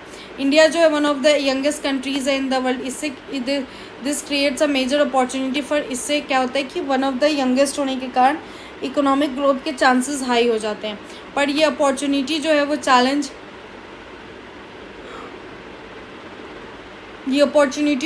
बन जाती है अगर job, education, health care available ना हो तो। Therefore demographic डिवाइडेंट and demographic depth both strongly affect India's long term growth. Okay, meaning and importance of पहले डेमोग्राफिक डिवाइडेंट का मीनिंग और इम्पॉर्टेंस समझते हैं। डेमोग्राफिक डिवाइडेंट जो है वो कब होता है, जब वर्किंग एज पीपल का नंबर ज़्यादा होता है, डिपेंडेंसी रेशियो कम होता है, ठीक है। जैसे कि वर्किंग एज वाले लोग ज़्यादा हैं और जो डिपेंडेंसी है जैसे एल्डरली होते हैं, चिल्ड्रन होते हैं, उनका नंबर कम है, ठीक है। तो उसी को डेमोग्राफिक डिवाइडेंड कहते हैं। इस सिचुएशन में क्या होता है कि वो लेबर फोर्स ज़्यादा लोग ज्वाइन कर सकते हैं और कम लोग उन पर डिपेंडेंट होते हैं। इससे क्या होता है, प्रोडक्शन इंक्रीज़ होता है, इनकम और सेविंग इकोनॉमी में इंक्रीज़ होता है। इंडिया के लिए ये इम्पॉर्टेंट है बिकॉज बहुत सारा यंग पॉपुलेशन जो है वो जीडीपी ग्रोथ में, फास्टर ग्रोथ में सपोर्ट कर सकता है। यंग वर्कर्स जो है वो प्रोडक्टिविटी इंक्रीज़ करते हैं और डिमांड, गुड्स एंड सर्विसेज का डिमांड भी क्रिएट करते हैं। इससे क्या होता है कि industrial growth, expansion of market में बढ़ाव होता है और इसके कारण डेमोग्राफिक डिवाइडेंड जो है वो बहुत मेजर एडवांटेज, इसको एक one of the major advantage consider किया जाता है डेवलपिंग कंट्रीज़ लाइक इंडिया में। सेकेंड फैक्टर जो कि साइज़ ऑफ डेमोग्राफिक डिवाइडेंड को अफेक्ट करती है और इन्फ्लुएंस करती है। जो डेमोग्राफिक डिवाइडेंड का साइज़ है वो बहुत सारी इकोनॉमिक एंड सोशल फैक्टर्स पे डिपेंड करता है। पहला, एजुकेशन एंड स्किल डेवलपमेंट बहुत इंपॉर्टेंट है। एक लार्ज पॉपुलेशन बहुत प्रोडक्टिव बन जाती है इसके पास जब प्रॉपर नॉलेज और एम्प्लॉयबल स्किल होती है ना। सेकेंड, एम्प्लॉयमेंट अपॉर्चुनिटीज़ भी मैटर करती है। अगर जॉब ही इनफ अवेलेबल नहीं होंगे तो यंग पीपल क्या ही कॉन्ट्रीब्यूशन अपना दे पाएंगे प्रोडक्शन और इनकम में। थर्ड, हेल्थ केयर और न्यूट्रिशन से प्रोडक्टिविटी भी इम्प्रूव होती है जिससे हेल्दी वर्कर्स जो है वो बेटर परफॉर्म करते हैं। Female labour force participation increases the workforce and raise family income. Female labour का जो पार्टिसिपेशन है उससे क्या होता है कि वर्क फोर्स इंक्रीज़ हो जाता है और फैमिली इनकम भी इंक्रीज़ हो जाता है। फाइनली, जो गवर्नमेंट पॉलिसीज़ है जैसे investment in education, industries, infrastructure decide करता है कि कितना इफेक्टिवली डिवाइडेंड को हम यूज़ कर पाएंगे। Therefore population size is not enough, quality of human capital is equally necessary. Population size के साथ साथ क्वालिटी, ह्यूमन कैपिटल का क्वालिटी भी उतना ही इम्पॉर्टेंट हो जाता है। डेमोग्राफिक डिवाइडेंड कैसे हेल्प कर रहा है इंडियन इकोनॉमिक ग्रोथ में। डेमोग्राफिक डिवाइडेंड क्या करता है, ग्रोथ को बहुत तरीके से सपोर्ट करता है। पहला देखते हैं, अब जो बिगर वर्कफोर्स है वो इंक्रीज़ क्या कर देता है, आउटपुट, और नेशनल इनकम इससे बढ़ जाता है। ज़्यादा लोग रहेंगे तो टैक्स कलेक्शन ज़्यादा होगा जिससे गवर्नमेंट को ज़्यादा रिसोर्सेज मिलेगा डेवलपमेंट के लिए। यंग अर्नर्स जो होते हैं वो ज़्यादा सेव करते हैं और ये सेव जो होता है वो इन्वेस्टमेंट में कन्वर्ट हो जाता है और ज़्यादा इन्वेस्टमेंट इंडस्ट्रियल एक्सपेंशन को सपोर्ट करता है और इंफ्रास्ट्रक्चर डेवलपमेंट लेकर आता है, ठीक है। यंग पॉपुलेशन जो है वो स्ट्रॉन्ग कंज्यूमर डिमांड भी क्रिएट करता है हाउसिंग के लिए, transport, education, technology and services के लिए, ठीक है। स्ट्रॉन्गर कंज्यूमर डिमांड कैसे होगा, अभी हम लोग स्टूडेंट हैं, आप लोग जो स्टूडेंट हैं तो आप लोग क्या हुए, कंज्यूमर ही तो इंक्रीज़ कर रहे हैं ना। कोई क्या होगा कि आपको कोई दूसरे स्टेट से चाहिए तो आया तो उसको हाउस चाहिए होगा, है ना। स्टूडेंट्स आए तो उनको ट्रांसपोर्टेशन भी चाहिए, यहाँ आए तो एजुकेशन के लिए फैसिलिटी भी चाहिए, टेक्नोलॉजी, सर्विसेज। तो उससे क्या होता है ना कि जो कंज्यूमर डिमांड है वो बढ़ जाता है। इससे क्या होता है कि बिजनेसेस को ग्रोथ मिलता है और एम्प्लॉयमेंट जनरेट होता है। इंडिया के केस में क्या है कि जो सर्विस सेक्टर है, digital economy and startup sector have benefited. जो डिजिटल इकोनॉमी और स्टार्टअप सेक्टर है उसको बहुत ज़्यादा बेनिफिट मिला है यंग लेबर फोर्सेस से। अगर प्रॉपर्ली मैनेज किया जाए तो इंडिया जो है इसको मेंटेन कर सकता है हाई ग्रोथ अचीव करने में बहुत साल होता है। डेमोग्राफिक डेब्ट क्या होता है और इसका इफेक्ट देखते हैं ग्रोथ पे क्या होता है।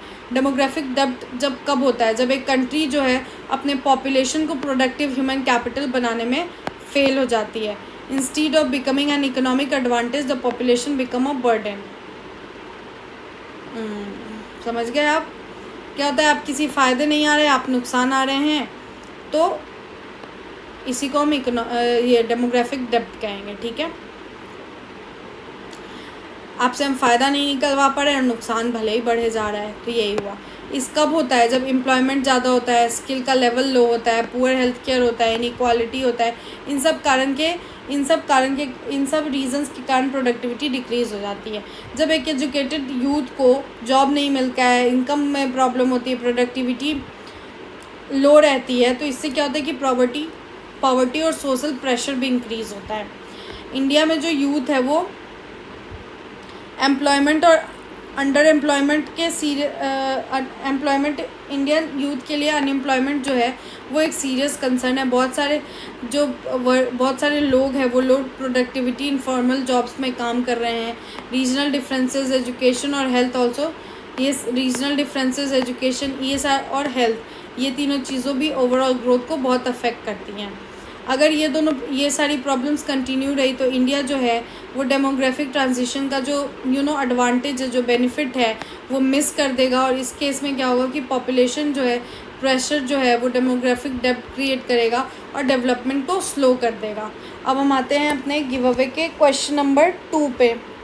गिव अवे का क्वेश्चन नंबर 2 है, which sector contributes the most to India's GDP? Agriculture, industry and service sector. Comment down the answer. अब पॉइंट नंबर 5 समझते हैं, स्टेप्स क्या क्या नीडेड है इंडिया को फुल डेमोग्राफिक डिवाइडेंड का फ़ायदा उठाने के लिए। इंडिया को स्ट्रॉन्ग पॉलिसी बनाने की ज़रूरत है इसके यंग पॉपुलेशन को इकोनॉमिक स्ट्रेंथ में कन्वर्ट करने के लिए, और सबसे पहले इसको बेटर एजुकेशन और स्किल ट्रेनिंग को मार्केट डिमांड के साथ लिंक करने की ज़रूरत है। Second, job creation, the second is job creation in manufacturing, service और मॉडर्न एग्रीकल्चर में जॉब क्रिएट करने की ज़रूरत है। थर्ड है हेल्थ केयर और न्यूट्रिशन में इन्वेस्टमेंट करने की, ताकि वर्कर हेल्दी रहे और इससे प्रोडक्टिविटी इंक्रीज़ होगी। फोर्थ है विमेंस का पार्टिसिपेशन एम्प्लॉयमेंट में इंक्रीज़ करना। कैसे होगा वो इंक्रीज? सेफ्टी, एजुकेशन और इक्वल अपॉर्चुनिटी प्रोवाइड करके।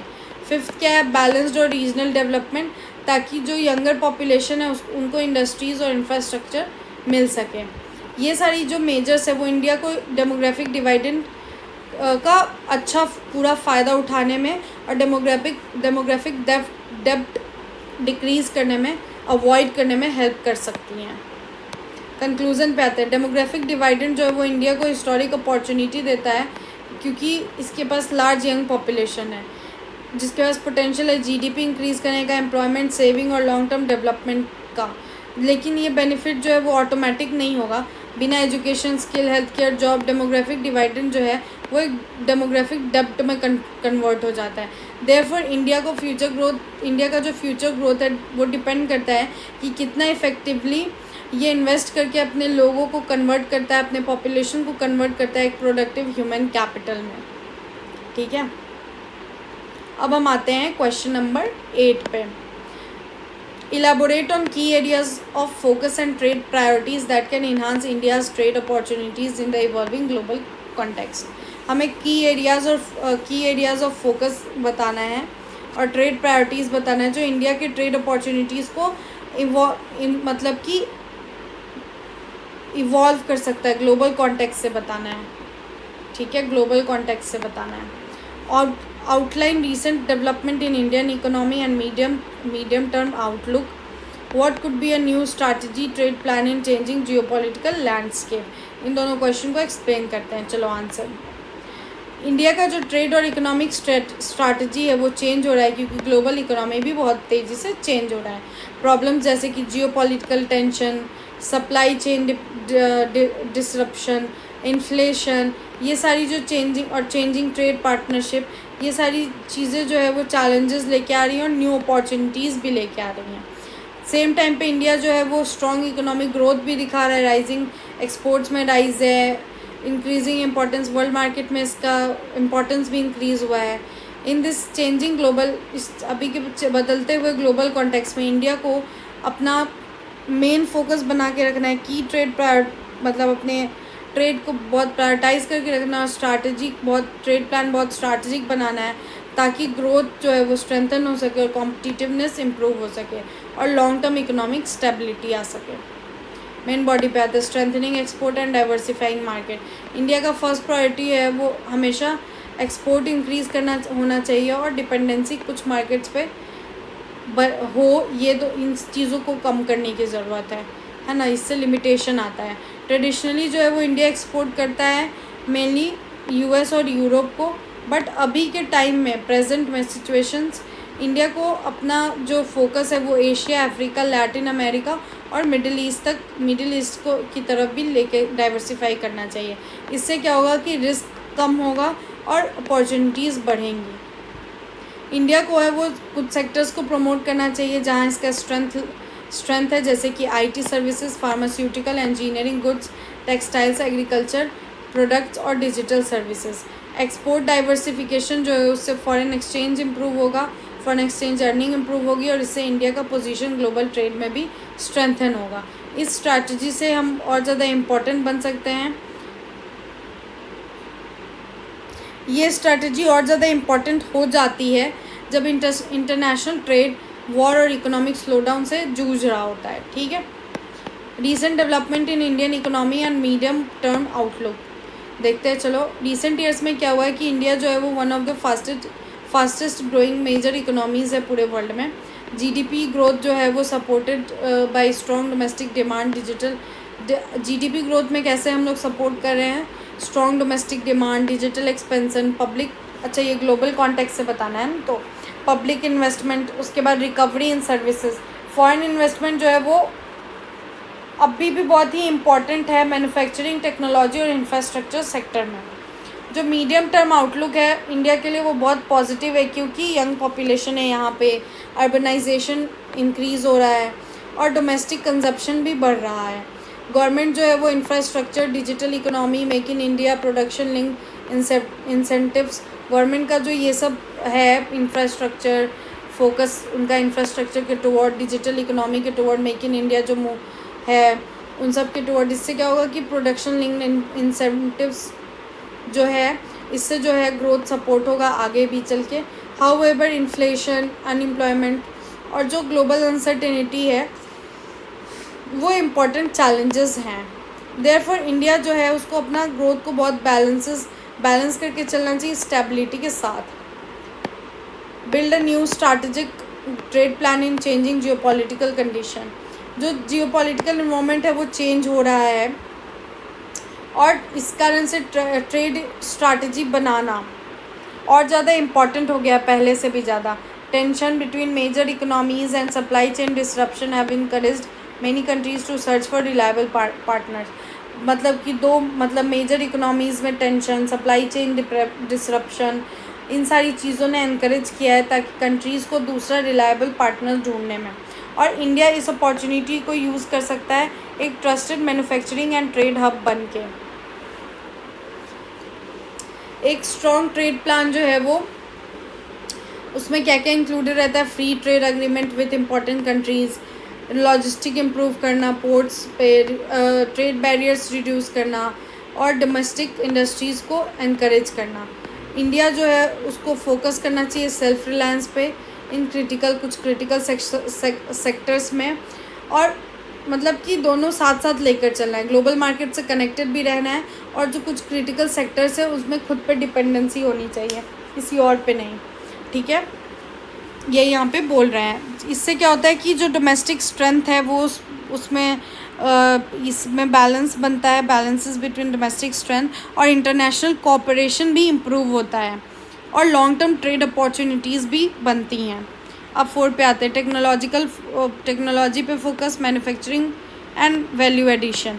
इंडिया को जो है एक्सपोर्टिंग रॉ मटेरियल और लो वैल्यू गुड्स के बियॉन्ड जाना चाहिए और उसका मोर फोकस होना चाहिए टेक्नोलॉजी बेस्ड इंडस्ट्रीज़ पे और वैल्यू एडेड मैन्युफैक्चरिंग। जो वैल्यू एडिंग मैन्युफैक्चरिंग होती है जैसे कि इलेक्ट्रॉनिक्स हो गया, सेमीकंडक्टर हो गया, रिन्यूएबल एनर्जी हो गया, इक्विपमेंट हो गया और एडवांस सर्विसेज हो गया।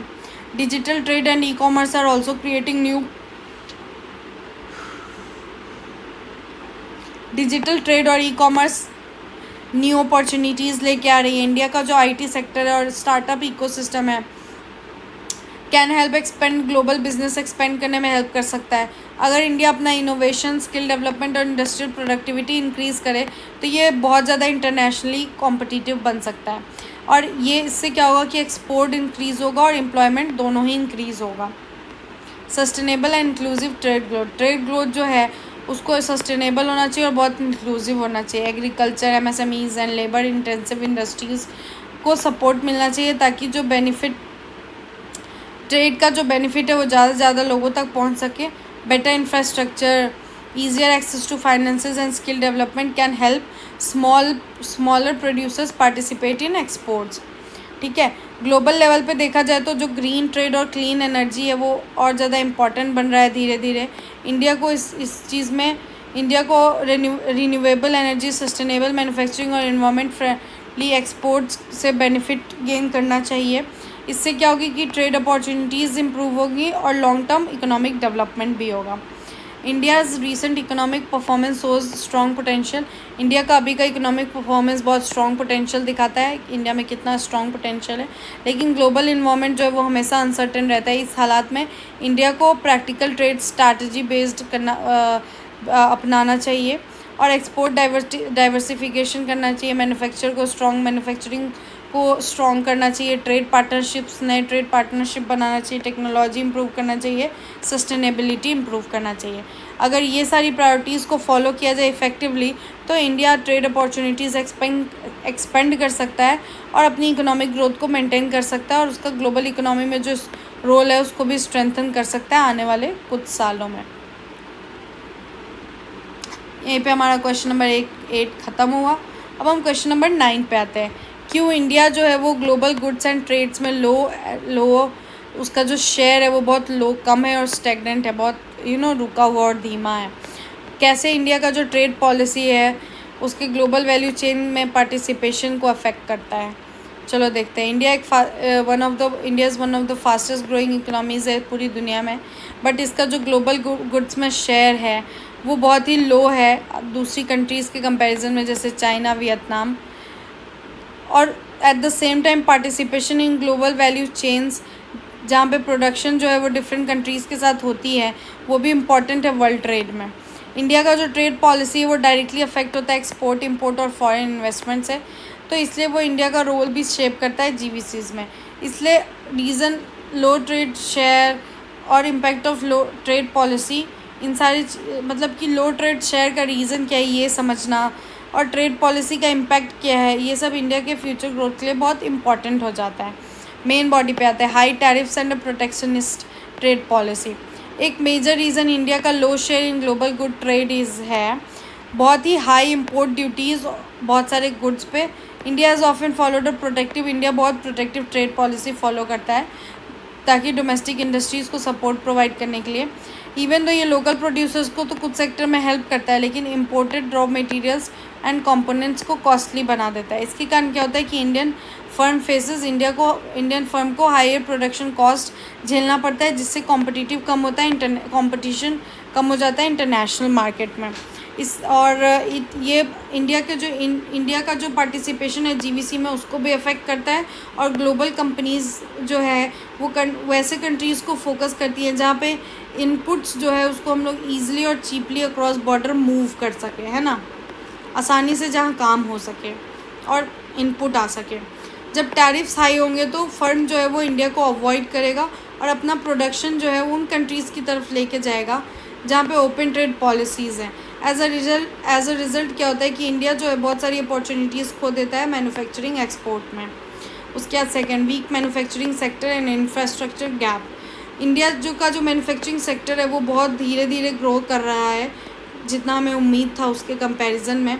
प्रॉब्लम्स जैसे कि एक्सपेंसिव लॉजिस्टिक एक्सपेंसिव, उसके बाद ट्रांसपोर्ट का डिले, उसके बाद इलेक्ट्रिसिटी शॉर्टेज कुछ एरिया में, उसके बाद पोर्ट कंजेशन, ये सारी चीज़ें अब इफ़िशेंसी रिड्यूस कर देती हैं। इससे क्या होता है कि जो बिज़नेस करने का जो कॉस्ट है वो इंक्रीज़ हो जाता है और जो इंडिया का जो एक्सपोर्ट है वो वर्ल्ड मार्केट में बहुत लेस अट्रैक्टिव लगता है ना। In GVCs speed and efficiency are very important because production is, देखो जीवीसी में क्या होता है ना कि स्पीड और एफिशिएंसी बहुत इंपॉर्टेंट हो जाता है क्योंकि प्रोडक्शन जो है वो बहुत सारे कंट्रीज़ में डिवाइडेड होता है और इसमें अगर डिले करेंगे तो लॉसेस होगा ऑब्वियस सी बात है कंपनीज़ को। तो कंट्रीज़ जैसे कि चाइना, वियतनाम, इनके पास बहुत स्ट्रॉन्गर मैन्युफैक्चरिंग इकोसिस्टम है और बहुत अच्छा इंफ्रास्ट्रक्चर है, बेटर इंफ्रास्ट्रक्चर है। इससे क्या होता है कि वो मल्टीनेशनल फर्म को बहुत ईजिली अट्रैक्ट कर लेते हैं। इवन दो इंडिया जो है वो धीरे धीरे अभी इम्प्रूव हुआ है मेक इन इंडिया स्कीम्स के थ्रू, बट जो अभी भी और प्रोग्रेस की ज़रूरत है। Limited integration with global value chain. India's exports are still concentrated. India का जो एक्सपोर्ट है अभी भी बहुत कॉन्सेंट्रेटेड है कुछ सेक्टर्स तक, बहुत ही लिमिटेड है। और जो कंट्रीज़ जो है वो ग्लोबल प्रोडक्शन से लेस कनेक्टेड हैं और एंड द कंट्रीज़ आवर जो हमारी जो इंडिया है वो ग्लोबल प्रोडक्शन नेटवर्क से बहुत ज़्यादा कम कनेक्टेड है कंपेयर टू दूसरी एशियन इकोनॉमीज़। बहुत सारे इंडियन फर्म जो है वो जो है वो डोमेस्टिक मार्केट के लिए ही सिर्फ प्रोड्यूस करता है और वो जो है इंटरनेशनल सप्लाई चेन का पार्ट कभी नहीं बन पाता है। इससे क्या होता है कि और इसमें क्या होता है कि ट्रेड पॉलिसी बहुत इंपॉर्टेंट रोल प्ले करता है। इंडिया बहुत ही केयरफुल रहा है फ्री ट्रेड और एग्रीमेंट्स और क्या कहते हैं साइन करने में, और RCEP से बाहर ही रहता है। इससे क्या होता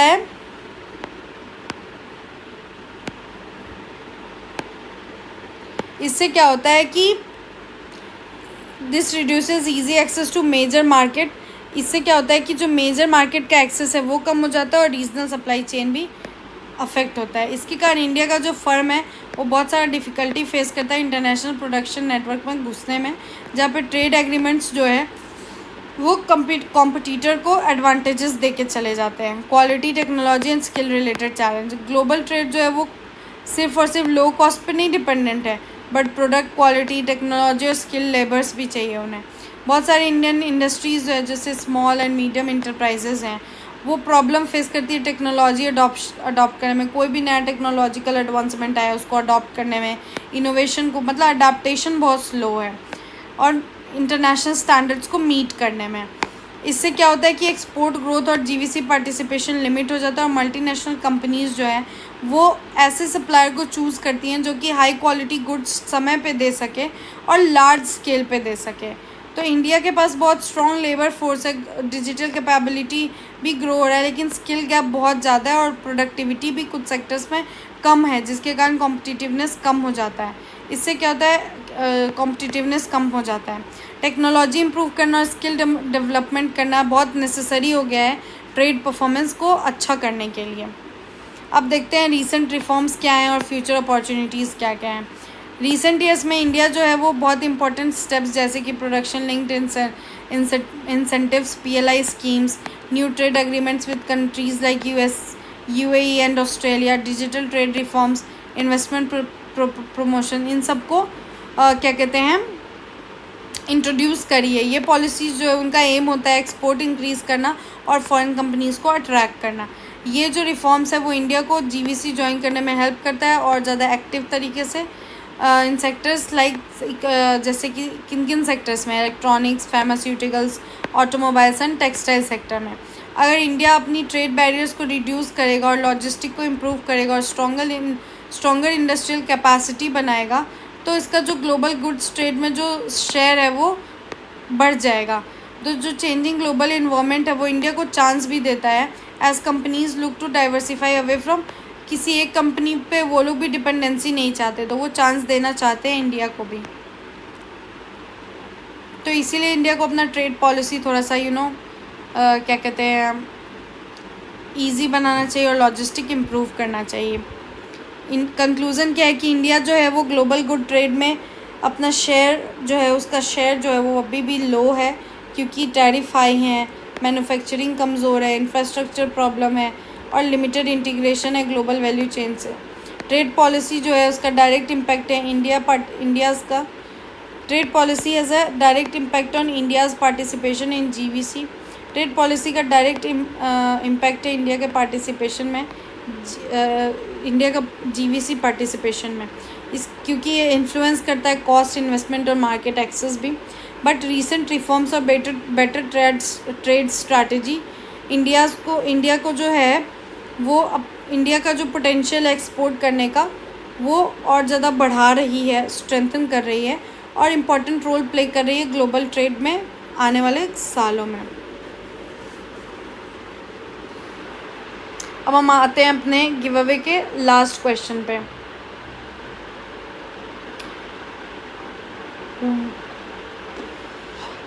What is the apex bank that regulates monetary policy in India?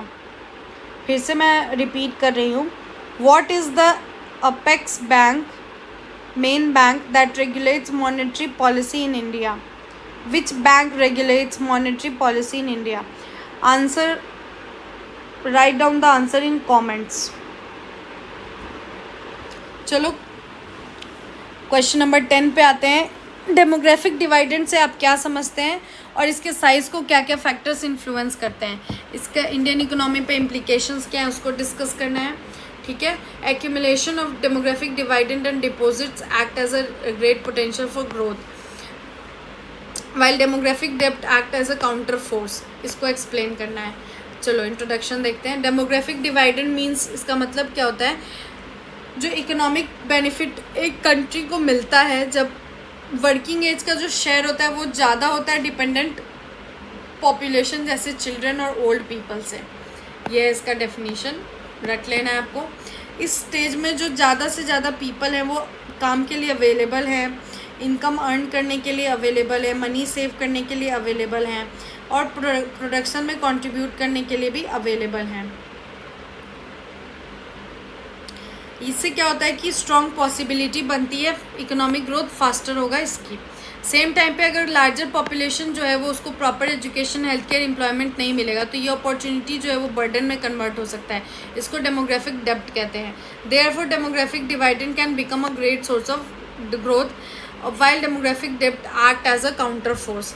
Demographic डेप्ट बहुत अच्छा सोर्स, ग्रोथ के लिए बहुत अच्छा सोर्स बन सकता है, वहीं पर डेमोग्राफिक डेप्ट जो है वो स्लो डाउन कर सकता है, अफेक्ट कर सकता है ग्रोथ को। इंडिया जो है वो इम्पॉर्टेंट डेमोग्राफिक फेज से अभी गुजर रहा है, तो इसके पास दोनों ही चीज़ें, अपॉर्चुनिटी और चैलेंजेस। मेन बॉडी पे आते हैं, इसका मीनिंग क्या होता है डेमोग्राफिक डिवाइडेंट और डेमोग्राफिक डिपॉजिट का एंड डेमोग्राफिक डेप्ट का। चलो तीनों का मीनिंग देखते हैं। डेमोग्राफिक डिवाइडेंट जो होता है वो ग्रोथ एडवांटेजेस, वो वैसे ग्रोथ एडवांटेजेस जो कब आते हैं, जब वर्किंग एज पॉपुलेशन जो होती है वो ज़्यादा बड़ी होती है डिपेंडेंट से, जब वर्कर जो है, लेबर सप्लाई बढ़ता है, प्रोडक्शन इंक्रीज होती है और इनकम भी बढ़ता है, जिससे डिमांड एंड इन्वेस्टमेंट भी जो सपोर्ट करता है डिमांड और इन्वेस्टमेंट को। ठीक है, यही हो गया डेमोग्राफिक डिवाइडेंट। डेमोग्राफिक डिपॉजिट समझते हैं, लॉन्ग टर्म बेनिफिट क्रिएट करना, जब when young people are educated, skill and healthy. इससे क्या होता है कि प्रोडक्टिव नेशनल एसेट, ये सारी चीज़ें अगर देखो, हम जो यंग पीपल है उनको एजुकेशन, स्किल और हेल्थ प्रोवाइड करेंगे तो वो हम नेशन के लिए एसेट बन जाते हैं बहुत सारे सालों के लिए। और जो लेबर का प्रोडक्टिविटी और स्ट्रेंथ जो है इकोनॉमी की, दोनों ही बढ़ती है, यही कह रहे हैं। डेमोग्राफिक डेप्ट क्या होता है, ये एक ऑपोजिट सिचुएशन है। अगर कोई कंट्री फेल होती है जॉब प्रोवाइड करने में, एजुकेशन और हेल्थ फैसिलिटी प्रोवाइड करने में, तो जो लार्ज पॉपुलेशन है वो अनएम्प्लॉयड हो जाती है और अंडर एम्प्लॉयड हो जाती है। इंस्टीड ऑफ, इससे क्या होता है कि ये ग्रोथ में हेल्प करने की जगह प्रेशर क्रिएट करती है रिसोर्सेज पे और डेवलपमेंट को स्लो डाउन कर देती है। तो यही डेमोग्राफिक डेप्ट है। अब फैक्टर्स देखते हैं जो कि डेमोग्राफिक डिवाइडेंड के साइज़ को इन्फ्लुएंस करता है। जो डेमोग्राफिक डिवाइडेंड का साइज़ है वो बहुत सारे सोशल और इकोनॉमिक फैक्टर पे डिपेंड करता है। पहला फर्टिलिटी रेट है, जब बर्थ रेट गिरता है तो जो चाइल्ड पॉपुलेशन पे डिपेंडेंट है वो लोअर हो जाता है और वर्किंग एज जो है वो बढ़ जाता है। सेकंड क्या है, एजुकेशन और स्किल डेवलपमेंट है। एक हेल्दी और एजुकेटेड पर्सन जो है वो ज़्यादा अच्छा काम कर सकता है और ज़्यादा अच्छा कमा सकता है। थर्ड है एम्प्लॉयमेंट अपॉर्चुनिटीज़, जो डिवाइडेंट है वो लार्जर है जब प्रोडक्टिव जॉब्स भी अवेलेबल होती है तब। फोर्थ क्या है, विमेन पार्टिसिपेशन, विमेन का पार्टिसिपेशन वर्क फोर्स में, जब ज़्यादा से ज़्यादा विमेन इकोनॉमिक एक्टिविटी को ज्वाइन करती है तो लेबर सप्लाई और फैमिली इनकम भी इंक्रीज़ होता है। फिफ्थ क्या है, गवर्नमेंट पॉलिसीज़ जैसे health care, infrastructure, industrial growth, ये है। ये पॉलिसीज़ क्या करती है कि पॉपुलेशन एडवांटेज बनेगी या बर्डन बनेगी। 3 देखते हैं, positive implications of Indian economy. India एक one of the youngest population है पूरी दुनिया में। ये सिर्फ यंगेस्ट पॉपुलेशन होना बहुत सारा मेजर अपॉर्चुनिटीज़ लेके आता है इकोनॉमिक ग्रोथ के लिए। बहुत सारा वर्किंग पॉपुलेशन है जिससे प्रोडक्शन इंक्रीज़ हो सकता है एग्रीकल्चर, इंडस्ट्री और सर्विसेज में।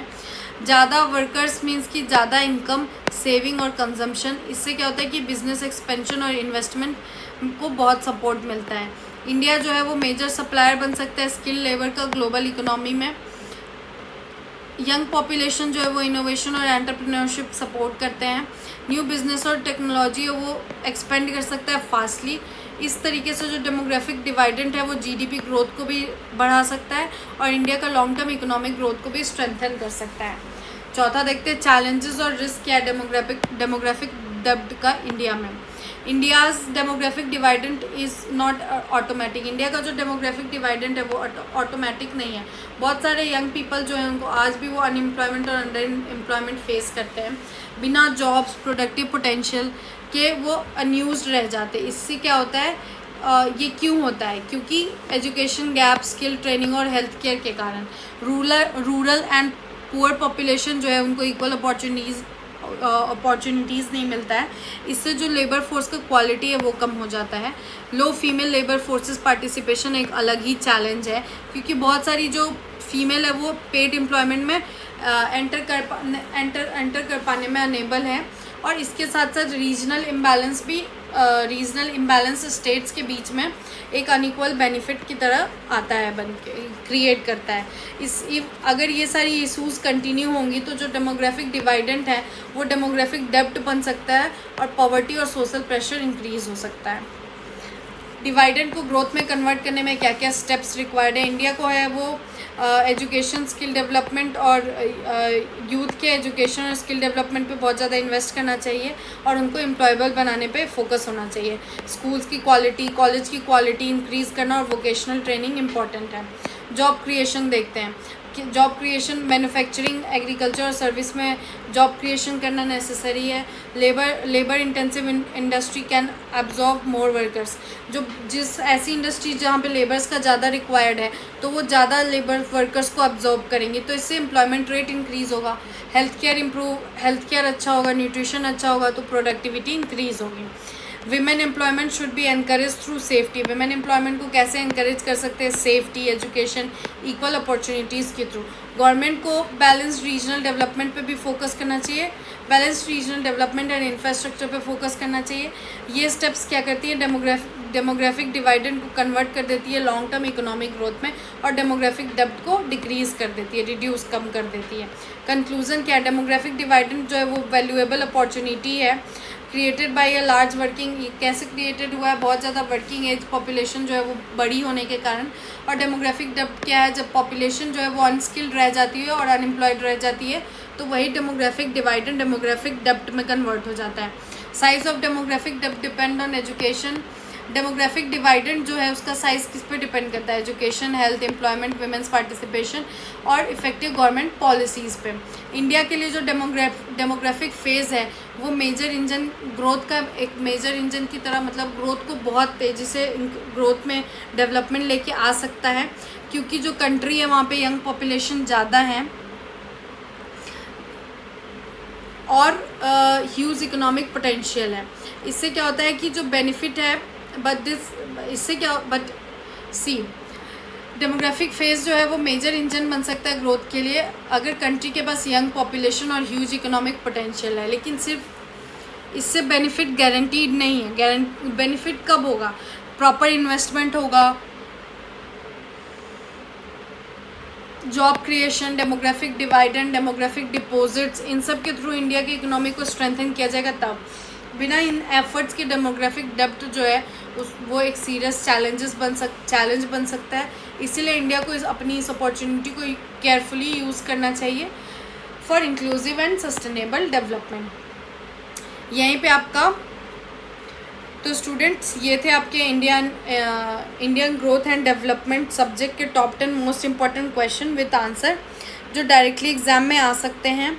मुझे उम्मीद है कि तुमने इन्हें ध्यान से समझा होगा और अपनी एग्ज़ाम प्रिपरेशन स्ट्रॉन्ग कर ली होगी। और याद रखो हमारे लेक्चर्स फ्री हैं, लेकिन अगर तुम चाहते हो वेल ऑर्गेनाइज्ड नोट्स जो कि एग्ज़ाम के लिए एकदम परफेक्ट हैं तो बस डिस्क्रिप्शन में दी हुई लिंक से नोट्स परचेस करो और अपने नोट्स सिक्योर करो। और हाँ, हर वीडियो में होता है गिव अवे, तो वीडियो में के बीच में पूछे गए क्वेश्चंस के लिए रेडी रहो और 3 लकी विनर्स बन सकते हो फ्री नोट्स के। अगर तुम्हें वीडियो पसंद आई हो तो लाइक, शेयर एंड सब्सक्राइब करना ना भूलना और हमारे व्हाट्सएप चैनल और टेलीग्राम चैनल को फॉलो कर लेना ताकि तुम्हें मिलते रहे एग्जाम फोकस्ड अपडेट्स और DU सोल के सारे important lectures and give away के winners. Till then stay focused, study smart and crush your exams. See you in the next video. Bye bye.